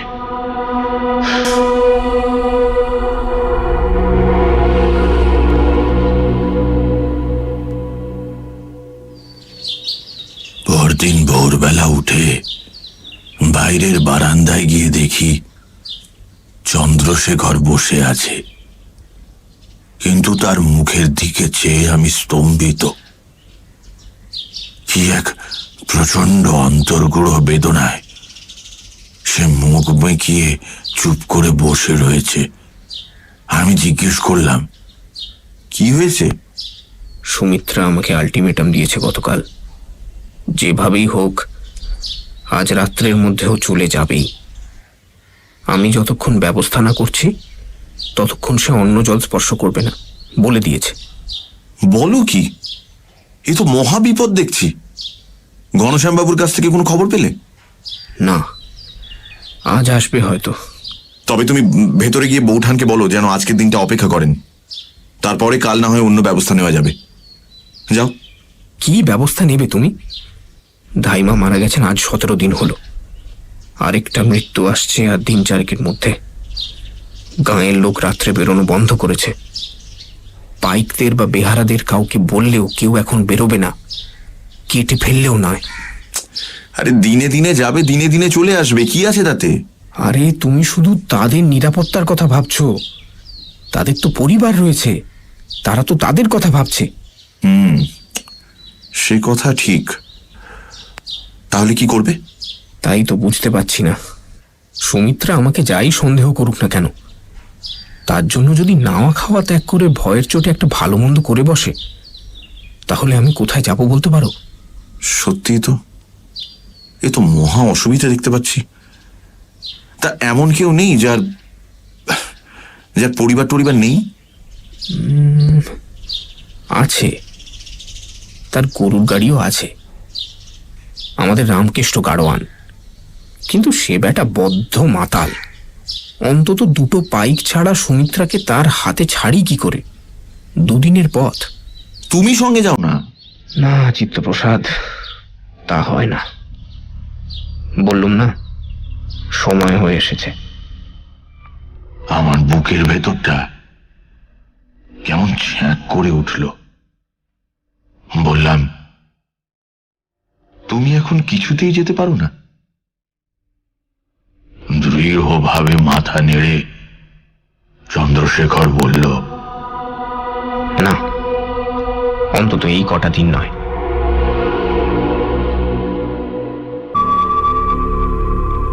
কেমন যেন ধাঁধা লেগে গেল আমার। কোথায় একটা গোলমাল লাগছে। মনটা স্থির করে কিছুতেই একটা পরিষ্কার মীমাংসায় আসতে পারছি না। চন্দ্রশেখর কাছারি চলে যাবার পর অন্যমনস্কভাবে আমি বের হলাম শ্যামাচরণ আর নীলুর খোঁজে। নীল গরুর একটা মুদির দোকান ছিল। তাকে সেখানে গিয়ে ধরলাম, জিজ্ঞেস করলাম, তুমি নাকি কি সব দেখেছো? কি দেখেছো? নীলু বা নীলকণ্ঠ আধবুড়ো মানুষ। আমার কথা শুনে সে তো কেঁপে ঝেঁপে অস্থির, প্রবল বেগে মাথা নেড়ে বলল, ওরে বাবা, রাম রাম রাম, না না, আমি কিছু দেখিনি রায় বাবু, বুড়ো লোক আমি, অন্ধকারে কত ছায়া দেখি, সেসব কি আর ধরতে আছে? আমাকে ভাঁওতা দিও না নীলকণ্ঠ, কি দেখেছো বলো। কিন্তু সে কিছুতেই বলবে না। শেষটা হঠাৎ মাথায় একটা আইডিয়া এসে গেল। ওর পাশে রাখা হিসেব লেখার স্লেট আর পেন্সিলটা তুলে নিয়ে বিজ্ঞান বইয়ে যে ডাইনোসরের ছবি আঁকা থাকে সেরকম একটা মোটামুটি স্কেচ এঁকে ওকে দেখালাম। মুহূর্তের মধ্যে নীলকণ্ঠের মুখ ভয়ে সাদা হয়ে গেল। ফিস ফিস করে আমাকে জিজ্ঞেস করলো, তবে তুমিও দেখেছো রায় দাদা? তবে তুমিও দেখেছো? আমি কোনো রকমে নিজেকে সামলে নিয়ে বললাম, হ্যাঁ দেখেছি, তবে অনেক দূর থেকে তো, কতটা উঁচু বুঝতে পারিনি। আচ্ছা তুমি বলতে পারো? আমি তো খুব কাছ থেকে দেখিনি, আর এক লহমার জন্য তো, তবে মনে হয় এক মানুষ কি তার চেয়ে একটু বেশি উঁচু হবে। রাম রাম রাম রাম, রাম রাম রাম রাম। স্লেটটা ধার নিয়ে গেলাম শ্যামাচরণের কাছে। সে মাঠে কাজ করছিল। আমার ছবি দেখে সে আমার শিল্প প্রতিভার উচ্ছ্বসিত প্রশংসা করতে লাগলো, আর তারও মতে দেখলুম সেটা এক মানুষ সমান উঁচু হবে, আর চোখের পলকে ছুটে বেরিয়ে যায়। শরীরটা যতই ভারী দেখাক না কেন, অবিশ্বাস্য তার গতিবেগ। শ্যামাচরণের কাছ থেকে ফিরে আসতে আসতে দেখলাম মনটা কেমন অসাড় হয়ে যাচ্ছে। এটা কি দুঃস্বপ্ন? এতে কোনো সন্দেহ থাকতে পারে না যে নীলকণ্ঠ আর শ্যামাচরণ আলাদা আলাদা সময় সাদা চোখে, অবশ্য আবছায়া অন্ধকারে, একটা অতিকায় সরীসৃপের অবয়ব দেখেছে। তারা মিথ্যে কথা বলছে না, কারণ আমার মতো ঘাঘু উকিলকে এরকম পর্বত প্রমাণ ধাপ্পা দেওয়া তাদের সাধ্যের বাইরে। তাছাড়া এতে এদের কোনো স্বার্থও থাকতে পারে না। তাহলে এরকম একটা জীব দিন 20-22 কোথায় লুকিয়ে থাকে? চারদিকে যে জঙ্গল আছে সেগুলো এমন কিছু মারাত্মক গভীর, বা সেখানে একদম যে কোনো লোকজন চলাচল করে না তা তো নয়। আর জঙ্গলের দিকে যারা থাকে তারা তো তেমন মরেনি, বরং বেশি মারা গেছে তারা যারা গ্রামের ভেতরের দিকে থাকে। অতএব ধরে নিতে হয় প্রাণীটি গ্রামের ভেতরেই কোথাও লুকিয়ে আছে।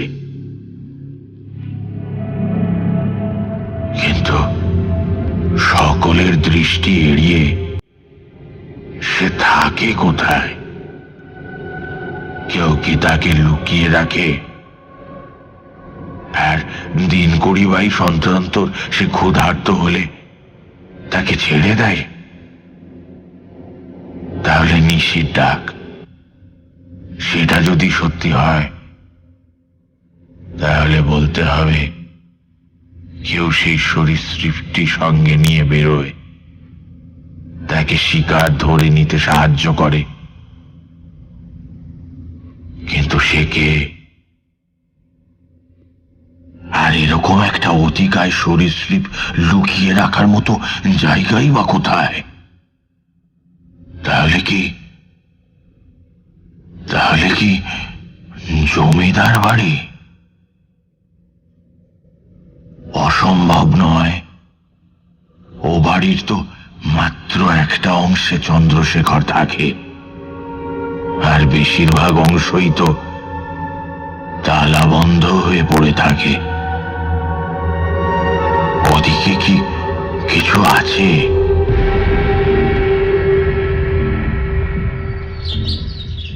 দুপুরবেলা খেতে বসে চন্দ্রশেখরকে আমার গবেষণার কথা বললুম।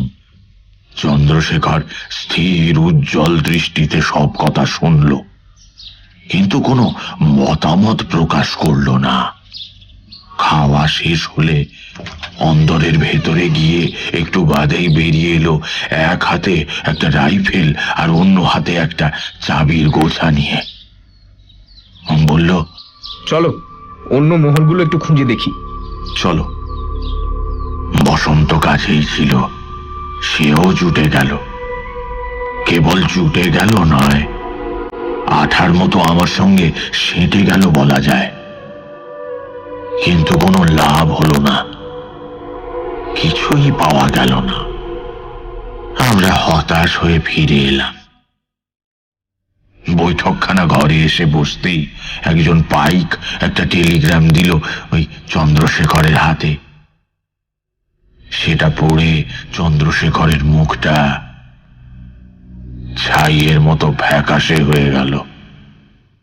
আমি ব্যস্ত হয়ে জিজ্ঞেস করলুম, কি হলো?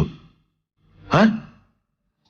ভাঙা গলায় চন্দ্রশেখর বলল, শ্বশুর মশাইয়ের তার, উনি আসছেন, তবে আরো 7 দিন বাদে। সেদিন সন্ধেবেলা চন্দ্রশেখর আমাকে ওর অন্দরমহলের বসবার ঘরে ডেকে পাঠালো। ঘরে ঢুকে দেখি ঘরের মাঝখানে চন্দ্রশেখর দাঁড়িয়ে রয়েছে। মুখটা লাল টকটক করছে, আর এক কোণে পেছন ফিরে গোমটা টানা একটি মেয়ে। বুঝলাম সুমিত্রা। আর এও বুঝতে পারলাম দাম্পত্য কলহে কিছুতেই জিততে না পেরে চন্দ্রশেখর আমাকে ডেকে পাঠিয়েছে সাহায্যের জন্য। চন্দ্রশেখর আমাকে দেখে চাপা গলায় বলল, তোমার বৌঠানকে একটু বুঝি বলতো চিত্তপ্রসাদ, যে আজ রাত্রে তার পক্ষে এ গ্রাম ছেড়ে যাওয়া সম্ভব নয়, কোনো মতেই সম্ভব নয়। ঘোমটার আড়াল থেকে রাগী কণ্ঠে প্রশ্ন এলো, কেন সম্ভব নয়? সম্ভব করলেই সম্ভব। রাগী কণ্ঠে প্রশ্ন বললাম বটে, কিন্তু কি গলা! মনে হলো যেন একটা সেতার বেজে উঠল। এমন একটা আশ্চর্য মিষ্টি সুরেলা গলা আজ পর্যন্ত আর শুনিনি। আবার সেতার বেজে উঠল। কারো সাহায্য দরকার হতো না। পাটা যদি না মচকাতো তাহলে আমি একাই হেঁটে চলে যেতাম। তোমার পা মচকায়নি, হাড় ফেটে গেছে। এই অবস্থায় গরুর গাড়ি করে এই অন্ধকারে কখনো কি কারোর যাওয়া সম্ভব? মেয়ে মানুষের কথা বাদ দাও, কোনো পুরুষ মানুষই কি এরকম অবস্থায় যেতে পারে? কেন তুমি এরকম করছো? তুমি আমাকে বিশ্বাস না করো, ঘরে খিল দিয়ে থাকো, বাইরে 10টা পাইক বসিয়ে দিচ্ছি। না না না, আমি তোমাকে বিশ্বাস করি না, তোমার পাইকদের বিশ্বাস করি না, কাউকে না। ধাইমা মারা গেছেন, এবার বোধহয় আমার পালা। এমন ভাবে পড়ে পড়ে আমি মরতে পারবো না। আমি চলে যাব, আজই চলে যাব। চন্দ্রশেখর আমার দিকে ফিরে বলল, আতঙ্কের এমন ভয়ঙ্কর রূপ এর আগে কখনো দেখেছো চিত্তপ্রসাদ? আমি কিন্তু তখন অন্য কিছু দেখছিলাম। মনে মনে একটা কুৎসিত ছবি এঁকে ফেলেছিলাম। আমি মোটামুটি শিক্ষিত লোক, ভদ্র সন্তান, একটা আদর্শের অনুগামী, যে আদর্শের একটা প্রধান ভিত্তি হচ্ছে সচ্চরিত্রতা, কিন্তু সেই আমার মনের মধ্যে অদ্ভুত কলুষিত চিন্তা অবচেতনের ক্লেদাক্ত গহ্বর থেকে সাপের মতো ফনা তুলে দাঁড়ালো। সুমিত্রার গলা শুনে আমার মাথার মধ্যে কেমন সব গোলমাল হয়ে গেল। আমি ভাবলাম, সুমিত্রা শুনেছি অপরূপ সুন্দরী, এমন কণ্ঠস্বর যার, সে অসাধারণ না হয়ে যায় না। তার উপর তার পা ভাঙা, অতএব প্রায় চলশক্তিহীন বলা চলে। একটা মাতাল গাড়োয়ানের গাড়িতে একে নিয়ে অন্ধকার পথ দিয়ে যাওয়ার সুযোগ একটা পুরুষ মানুষের জীবনে দুবার আসে না। চন্দ্রশেখর জাহান্নামে যাক, এমন সুযোগের সদ্ব্যবহার করব না এমন নির্বোধ বন্ধু আমি নই। আমি বললাম, ঠিক আছে, বৌঠান যখন এত ব্যস্ত হয়ে পড়েছেন, তখন আমি না হয় ওকে পৌঁছে দিয়ে আসবো। চন্দ্রশেখর অত্যন্ত আশ্চর্য হয়ে বলল, তুমি যাবে? বেশ, তাই হোক, তবে সঙ্গে বসন্তকে নিয়ে যাও। আমার মাথায় চড়াত করে রক্ত উঠে গেল। কোন রকমে সামলে নিয়ে বললুম, কেন? বসন্ত কেন? তুমি কি মনে করো আমি নিজেকে রক্ষা করতে পারি না? চন্দ্রশেখর স্থির গলায় বলল, না, তা নয়। যদি তোমাদের কেউ আক্রমণ করে, তাহলে একজন পালিয়ে গিয়ে খবর দিতে পারবে। সুমিত্রা বা রামকৃষ্ণর পক্ষে সেটা সম্ভব হবে না। আর তুমি যদি বিপদের মোকাবিলা করতে থাকো, তাহলে বসন্ত পালিয়ে তো যেতে পারবে। আমি আবার প্রতিবাদ করতে যাচ্ছিলাম, কিন্তু সুমিত্রার গলা শুনতে পেলাম আবার। আপনি আপত্তি করবেন না চিত্ত ঠাকুরপো, চলুক না আপনার বসন্ত আমাদের সঙ্গে, অসুবিধে কিচ্ছু হবে না, দেখবেন। সঙ্গে সঙ্গে আমার মনের মধ্যে অনেকগুলো চিন্তা দ্রুত খেলে গেল। এক, যদি বসন্তকে নিয়ে গোলমাল পাকাই, হয়তো যাওয়াটাই বন্ধ হয়ে যাবে। দুই, যদি বসন্ত যায়ও, ওকে তাপ্পি দিয়ে সরিয়ে দেওয়া অসুবিধে হবে না। তিন, বসন্ত যদি গোলমাল করে, ওকে না হয় খুনই করে ফেলা যাবে। পরে এসে বলবো রক্ত চোষা মেরেছে। কাজেই বললুম, ঠিক আছে, বসন্ত চলুক আমাদের সঙ্গে। শুনে চন্দ্রশেখর বলল, বেশ, তাহলে তৈরি হয়ে নাও। আর অস্ত্র শস্ত্র কিছু সঙ্গে আছে না? একটা বন্দুক দিয়ে দেবো সঙ্গে। আমি বললাম, আমি তৈরিই আছি, আর অস্ত্রের দরকার কি? তোমার মতো অত ভয় আমার নেই। তাছাড়া আমি তো বন্দুক চালাতেই জানি না।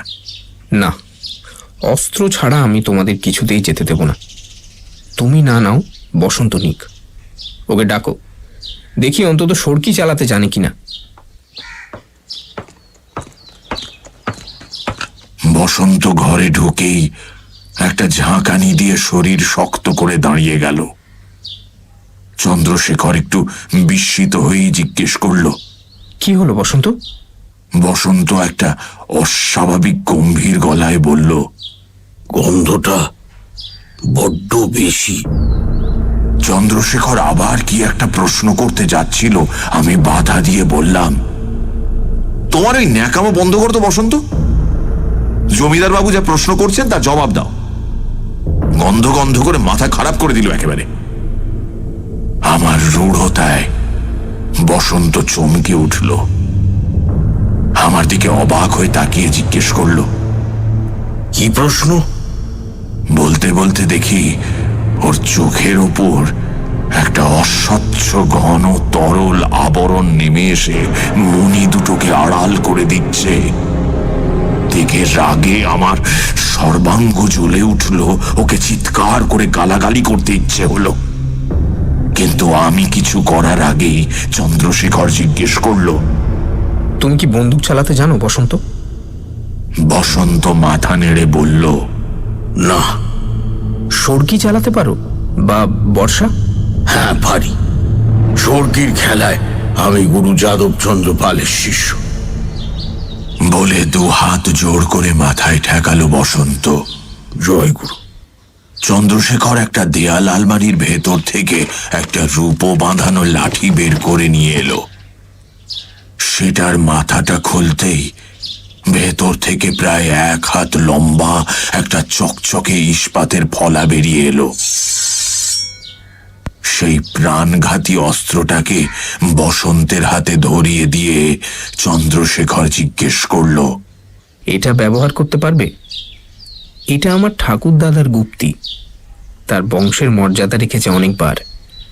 বসন্ত গুপ্তিটা ভক্তি ভরে নাড়াচাড়া করে বলল, হ্যাঁ, এই অস্ত্র ব্যবহার করতে পারবো, কিন্তু কেন, কোথায় ব্যবহার করতে হবে? এবার আমি কথা বললাম। বউ ঠাকুরানী আজ এক্ষুনি বাপের বাড়ি যাবেন, গরুর গাড়িতে যাবেন, সঙ্গে আমি থাকবো, তোমাকে সঙ্গে যেতে হবে।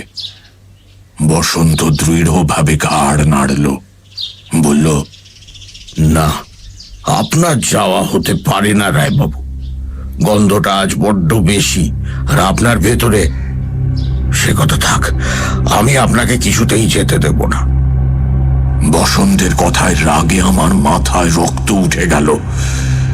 আমি চিৎকার করে বললুম, তুমি আমায় যেতে দেবে না? কোথাকার লাট সাহেব তুমি? তুমি না যাও, এই গুপ্তি নিয়ে আমি একাই যাব। ওটা দাও আমাকে, দাও। বসন্ত বিনা বাক্য ব্যয়ে অস্ত্রটা আমার হাতে দিয়ে দিল, কিন্তু আমি সেটা ভালো করে ধরার আগেই চন্দ্রশেখর আমার হাত থেকে টেনে নিল সেটা।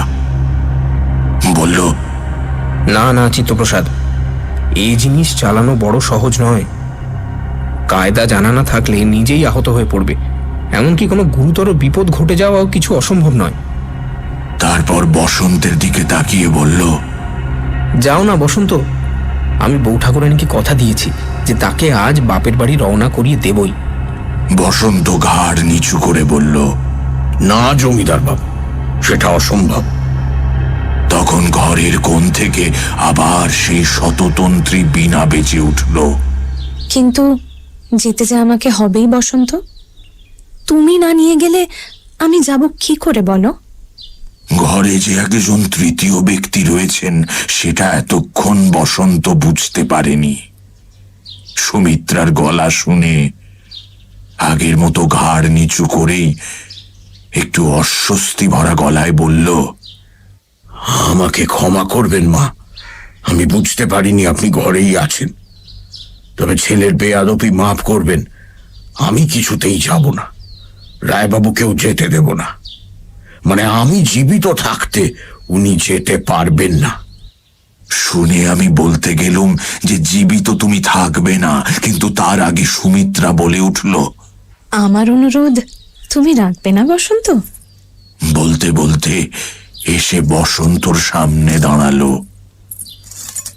বসন্ত যথারীতি চোখ নিচু করে বলল, না বউ ঠাকুরুন, আমায় মাফ করতে হবে, আজ গন্ধটা বড্ড বেশি। তখন সুমিত্রা একটা অদ্ভুত কাজ করল, এমন কাজ যা সে যুগে কোনো জমিদার বাড়ির বউয়ের পক্ষে করা শুধু অদ্ভুতই নয়, অসম্ভব ছিল। বসন্তের সামনে সে মুখের ঘোমটা সরিয়ে পিঠের ওপর ফেলে দিল, বলল, আমার মুখের দিকে তাকাও বসন্ত, বলো আমাকে এখান থেকে উদ্ধার করবে না?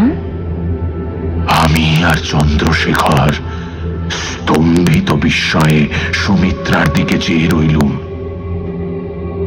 সে কি আশ্চর্য রূপ! একজন সীতার জন্য যে লঙ্কা ধ্বংস হতে পারে, একজন হেলেনের জন্য নিশ্চিহ্ন হতে পারে ট্রয়, বা একজন দ্রৌপদীর জন্য নির্বংশ হতে পারে কুরু রাজবংশ, তাতে আজ আর আমার বিন্দুমাত্র সন্দেহ নেই। সেই রূপ আমার সর্বাঙ্গে বাসনার আগুন জ্বালিয়ে দিল। ইচ্ছে হলো এই দেবভোগ্য সৌন্দর্যে অধিকার শুধু আমার। চন্দ্রশেখর আর বসন্ত দুজনকে গলা টিপে মেরে একে বুকে নিয়ে অন্ধকারে পালিয়ে যাব। কেউ বাধা দিতে এলে শেষ করে দেব তাকেও। আমার এই চিন্তার মধ্যেই সুমিত্রা আবার বিনায় ঝংকার তুলল। তাকাও বসন্ত, আমার দিকে তাকাও। চোখ নামানো অবস্থায় বসন্ত আস্তে আস্তে মুখ তুলে ঘোলাটে চোখ রাখল সুমিত্রার মুখে। এক মুহূর্ত, তারপরেই মাতালের মতো তীক্ষ্ণ তীব্র চিৎকার করে উঠল, কে তুমি? কে তোমাকে এখানে এনেছে? চন্দ্রশেখর এক পায়ে গিয়ে বিস্ময় কম্পিত গলায় বলল, উনি বউ ঠাকুরানী বসন্ত, উনি বাপের বাড়ি যাবেন। বাপের বাড়ি? কোথায় বাপের বাড়ি? ওর বাপের বাড়ি গঙ্গা যমুনা গ্রামে, এখান থেকে 2 দিনের রাস্তা। গঙ্গা যমুনা গ্রাম? 2 দিনের রাস্তা? ওর বাপের বাড়ি নরকে জমিদার বাবু, পৃথিবীর পেটের মধ্যে পাতালে, যেখানে গন গন করে আগুন জ্বলছে। এই পিশাচিরা উঠে আসে সেখান থেকে। এরা যা কিছু ছোঁয় তাই অপবিত্র হয়, যার দিকে তাকায় সেই অপবিত্র হয়ে যায়। এদের পেশাতির লালসার, এদের তৃপ্তি মৃত্যু আর ধ্বংসে। এদের গলার মধ্যে বিষ জমে ওঠে, সেই বিষ ঠেলে একটা প্রাণ না নিলে এরা নিজেরাই সেই বিষের জ্বালায় জ্বলে মরে। তোর তো সেই বিষ ঢালার সময় হয়ে এলো না শয়তানি? এই বাড়ির মধ্যে পাইপ পেয়াদায় আটকা পড়ে ঠ্যাং ভেঙে অসুবিধা হচ্ছে, তাই না? তাই ভেবেছিস বাইরে গিয়ে একজনের ওপর বিষ ঢালবি, তাই এত আকুলি বিকুলি, এত ছটফটানি। আমি বসন্তের কথা শুনে রাগে দিশেহারা হয়ে সামনের দিকে ছুটে যাচ্ছিলুম ওকে মারবো বলে।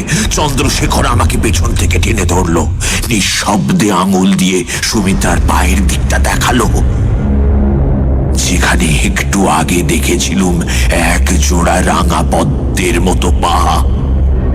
সেখানে কি দেখলুম? বসন্ত তখনও বলে চলেছে, তার হতে দিচ্ছি না, আমি তোকে কিছুতেই বেরোতে দেব না। তুই নিজের বিষে চলে পুড়ে মরবি, তাই আমি দেখব।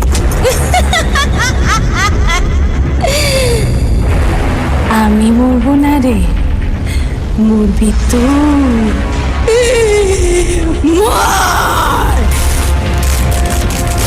বলতে বলতেই ফরফর করে কাপড় ছেঁড়া শব্দ হলো। আমি যে বিভীষিকা দুটির দিকে স্তম্ভিত হয়ে তাকিয়েছিলুম, তারা ঢেকে গেল কতগুলো ছেঁড়া শাড়ি, জামা আর ভাঙা গয়নায়।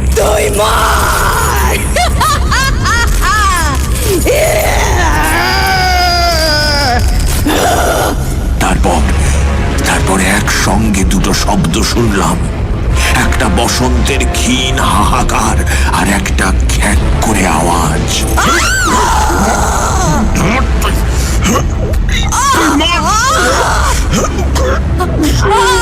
মুখ তুলে দেখলাম সেই ভয়ঙ্কর আকৃতি, যেটা একটু আগে ছিল পরমা রূপসী সুমিত্রা। তার বর্ণনা দেবার চেষ্টা করব না।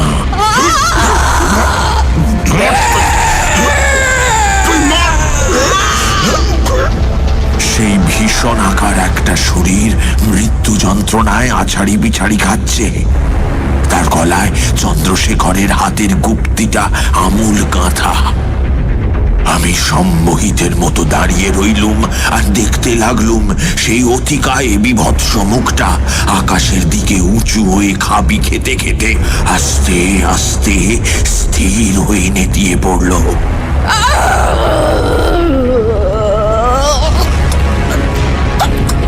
শেষ সে শরীরটা বার কয়েক ঝাঁকানি খেল।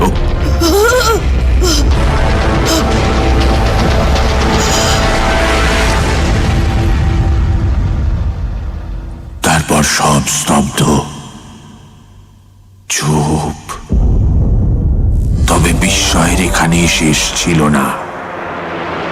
আবার আমাদের চোখের সামনে সেই নারকীয় দুঃস্বপ্নের একটা পরিবর্তন ঘটতে লাগলো। বোধহয় 5 মিনিট। তারপরেই দেখি বসন্তের রক্তহীন মৃতদেহের পাশে পড়ে আছে আরেকটি নিরাভরণ শরীর। মৃত্যু যন্ত্রণায় বিকৃত হলেও সেই অসাধারণ রূপের বিশেষ কোনো পরিবর্তন হয়নি। কিন্তু আশ্চর্য এই যে সেই রূপ দেখে এবার আমার মনের মধ্যে যে ভাব জেগে উঠল তা আতঙ্কের। মনে হলো এক্ষুনি পালিয়ে যাই। যদি ওটা আবার বেঁচে ওঠে, যদি গলায় বেঁধা গুপ্তিটা খুলে ফেলে উঠে দাঁড়ায়। চন্দ্রশেখরের দিকে তাকিয়ে দেখি সে তখনও আতঙ্ক, অবিশ্বাস, ঘৃণা, বিস্ময় মেশানো বিস্ফারিত দৃষ্টিতে মৃতদেহ দুটির দিকে তাকিয়ে আছে।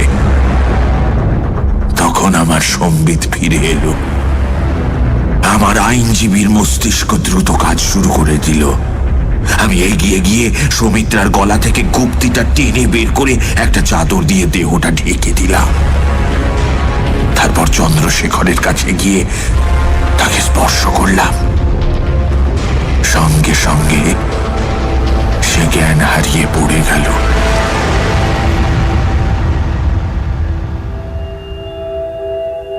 চন্দ্রশেখরের যখন জ্ঞান ফিরে এলো তখন তার মুখের দিকে তাকিয়ে মনে হলো যেন সে দীর্ঘকাল কোনো দুরারোগ্য অসুখের পর সদ্য সুস্থ হয়েছে।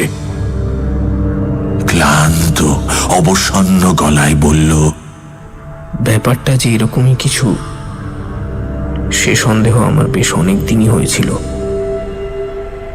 মৃত্যুগুলো যে রাত্রে ঘটত সেই রাত্রিগুলোর কোনো স্মৃতি আমার থাকতো না। সেই রাত্রিগুলোর 2-1 দিন আগে থেকেই সুমিত্রা কেমন অদ্ভুতভাবে ছটফট করে বেড়াতো। ওর গায়ে আমি কতগুলো কাটা এবং আঁচড়ের দাগ দেখেছি যেগুলোর কোনো উপযুক্ত ব্যাখ্যাও দিতে পারেনি। আর যেদিন বাঁদরটা মারা পড়ল সেদিন ওর পায়ের হাড় ভাঙার কোনো কারণই খুঁজে পাচ্ছিলাম না। বাথরুমে পড়লে ওরকম হতে পারে না। তারপর যখন ধাইমা মারা গেলেন তখন আমি প্রায় নিঃসন্দেহ হয়েছিলাম। অন্তত এটুকু বুঝেছিলাম যে আমার বিয়ের পর থেকেই এখানে যে কাণ্ড শুরু হয়েছে তার শিকড়টা রয়েছে আমারই বাড়িতে। তবে ব্যাপারটা যে এমন ভয়ঙ্কর তা আমি স্বপ্নেও কল্পনা করিনি। আর কিছু করতেও পারছিলাম না। কেমন যেন সম্মোহনের মধ্যে ছিলুম। তবে আমার অবচেতন বোধহয় তৈরি হচ্ছিল। তাই আজ চোখের সামনে ওই দৃশ্য দেখেই আমার হাত গুপ্তিটা ছুঁড়ল লক্ষ্যস্থলে। কিন্তু তাকে আমার বোধ শক্তি চালায়নি, চালিয়েছে আমার মগ্ন চৈতন্য।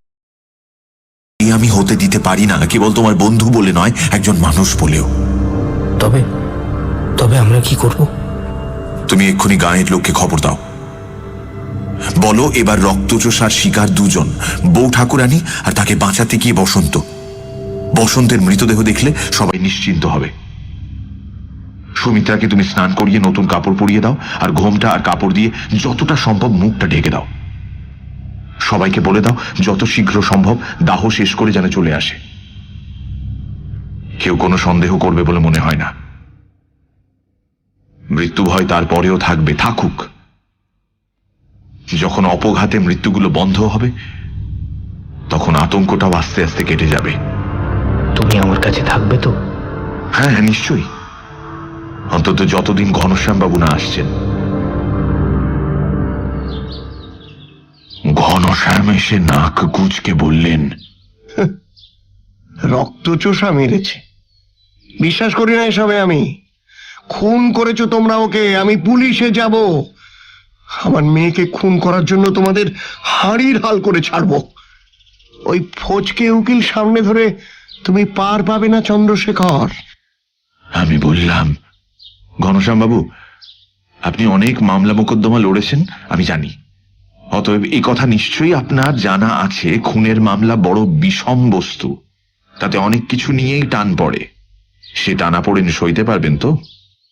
ঘনশ্যাম রায় আমার দিকে অবজ্ঞার চোখে তাকিয়ে বললেন, আমার কি নিয়ে টান পড়বে উকিল মশাই? আপনার স্ত্রী তো বেঁচে আছেন। ডাক্তারি পরীক্ষায় ধরা পড়ে যদি তিনি নিঃসন্তান, সুমিত্রা আপনার মেয়ে নয়, তাতে কি হলো? আমার মেয়ে না হলে তাকে খুন করতে হবে? আপনার কুল পুরোহিত শুনেছি দুবার আপনার প্রায়শ্চিত্ত করিয়েছিলেন। এও শুনেছি শিশু হত্যা করতে গিয়েছিলেন, তাই কথাটা সত্যি নাকি? তাতে কি প্রমাণ হয়? কিছুই না, কিছুই না। তবে শুনেছি সুমিত্রার 11 বছর হওয়ার সময় থেকে আর তার বিয়ে হওয়া পর্যন্ত আপনার গাঁয়ের মুসলমান প্রজাদের ঘরে অনেকগুলো মৃত্যু হয়েছে, যেগুলোর সঙ্গে এখানকার অপঘাতে মৃত্যুগুলোর অনেক মিল। তারা নাকি শপথ করেছে যে এই মৃত্যুগুলোর জন্য যে বা যা কিছুই দায়ী হোক না কেন, জান দিয়েও তারা তাকে শেষ করে ছাড়বে। এখন কেউ যদি তাদের গিয়ে এখানকার মৃত্যুগুলোর কথা বলে, তাহলে তারা কি ভাববে বলুন তো? কি ভাববে? ভাববে আপনি জেনে শুনে তাদের মৃত্যুর মুখে ঠেলে দিয়েছেন। তারা ভাববে আপনি ইচ্ছাকৃত নরহত্যাকারী, তাদের আত্মীয় পরিজন পরিবারের সর্বনাশের মূল কারণ। তখন তাদের বিচারে আপনার কি শাস্তি হবে তা ভেবে দেখেছেন? তুমি আমায় ভয় দেখাচ্ছ?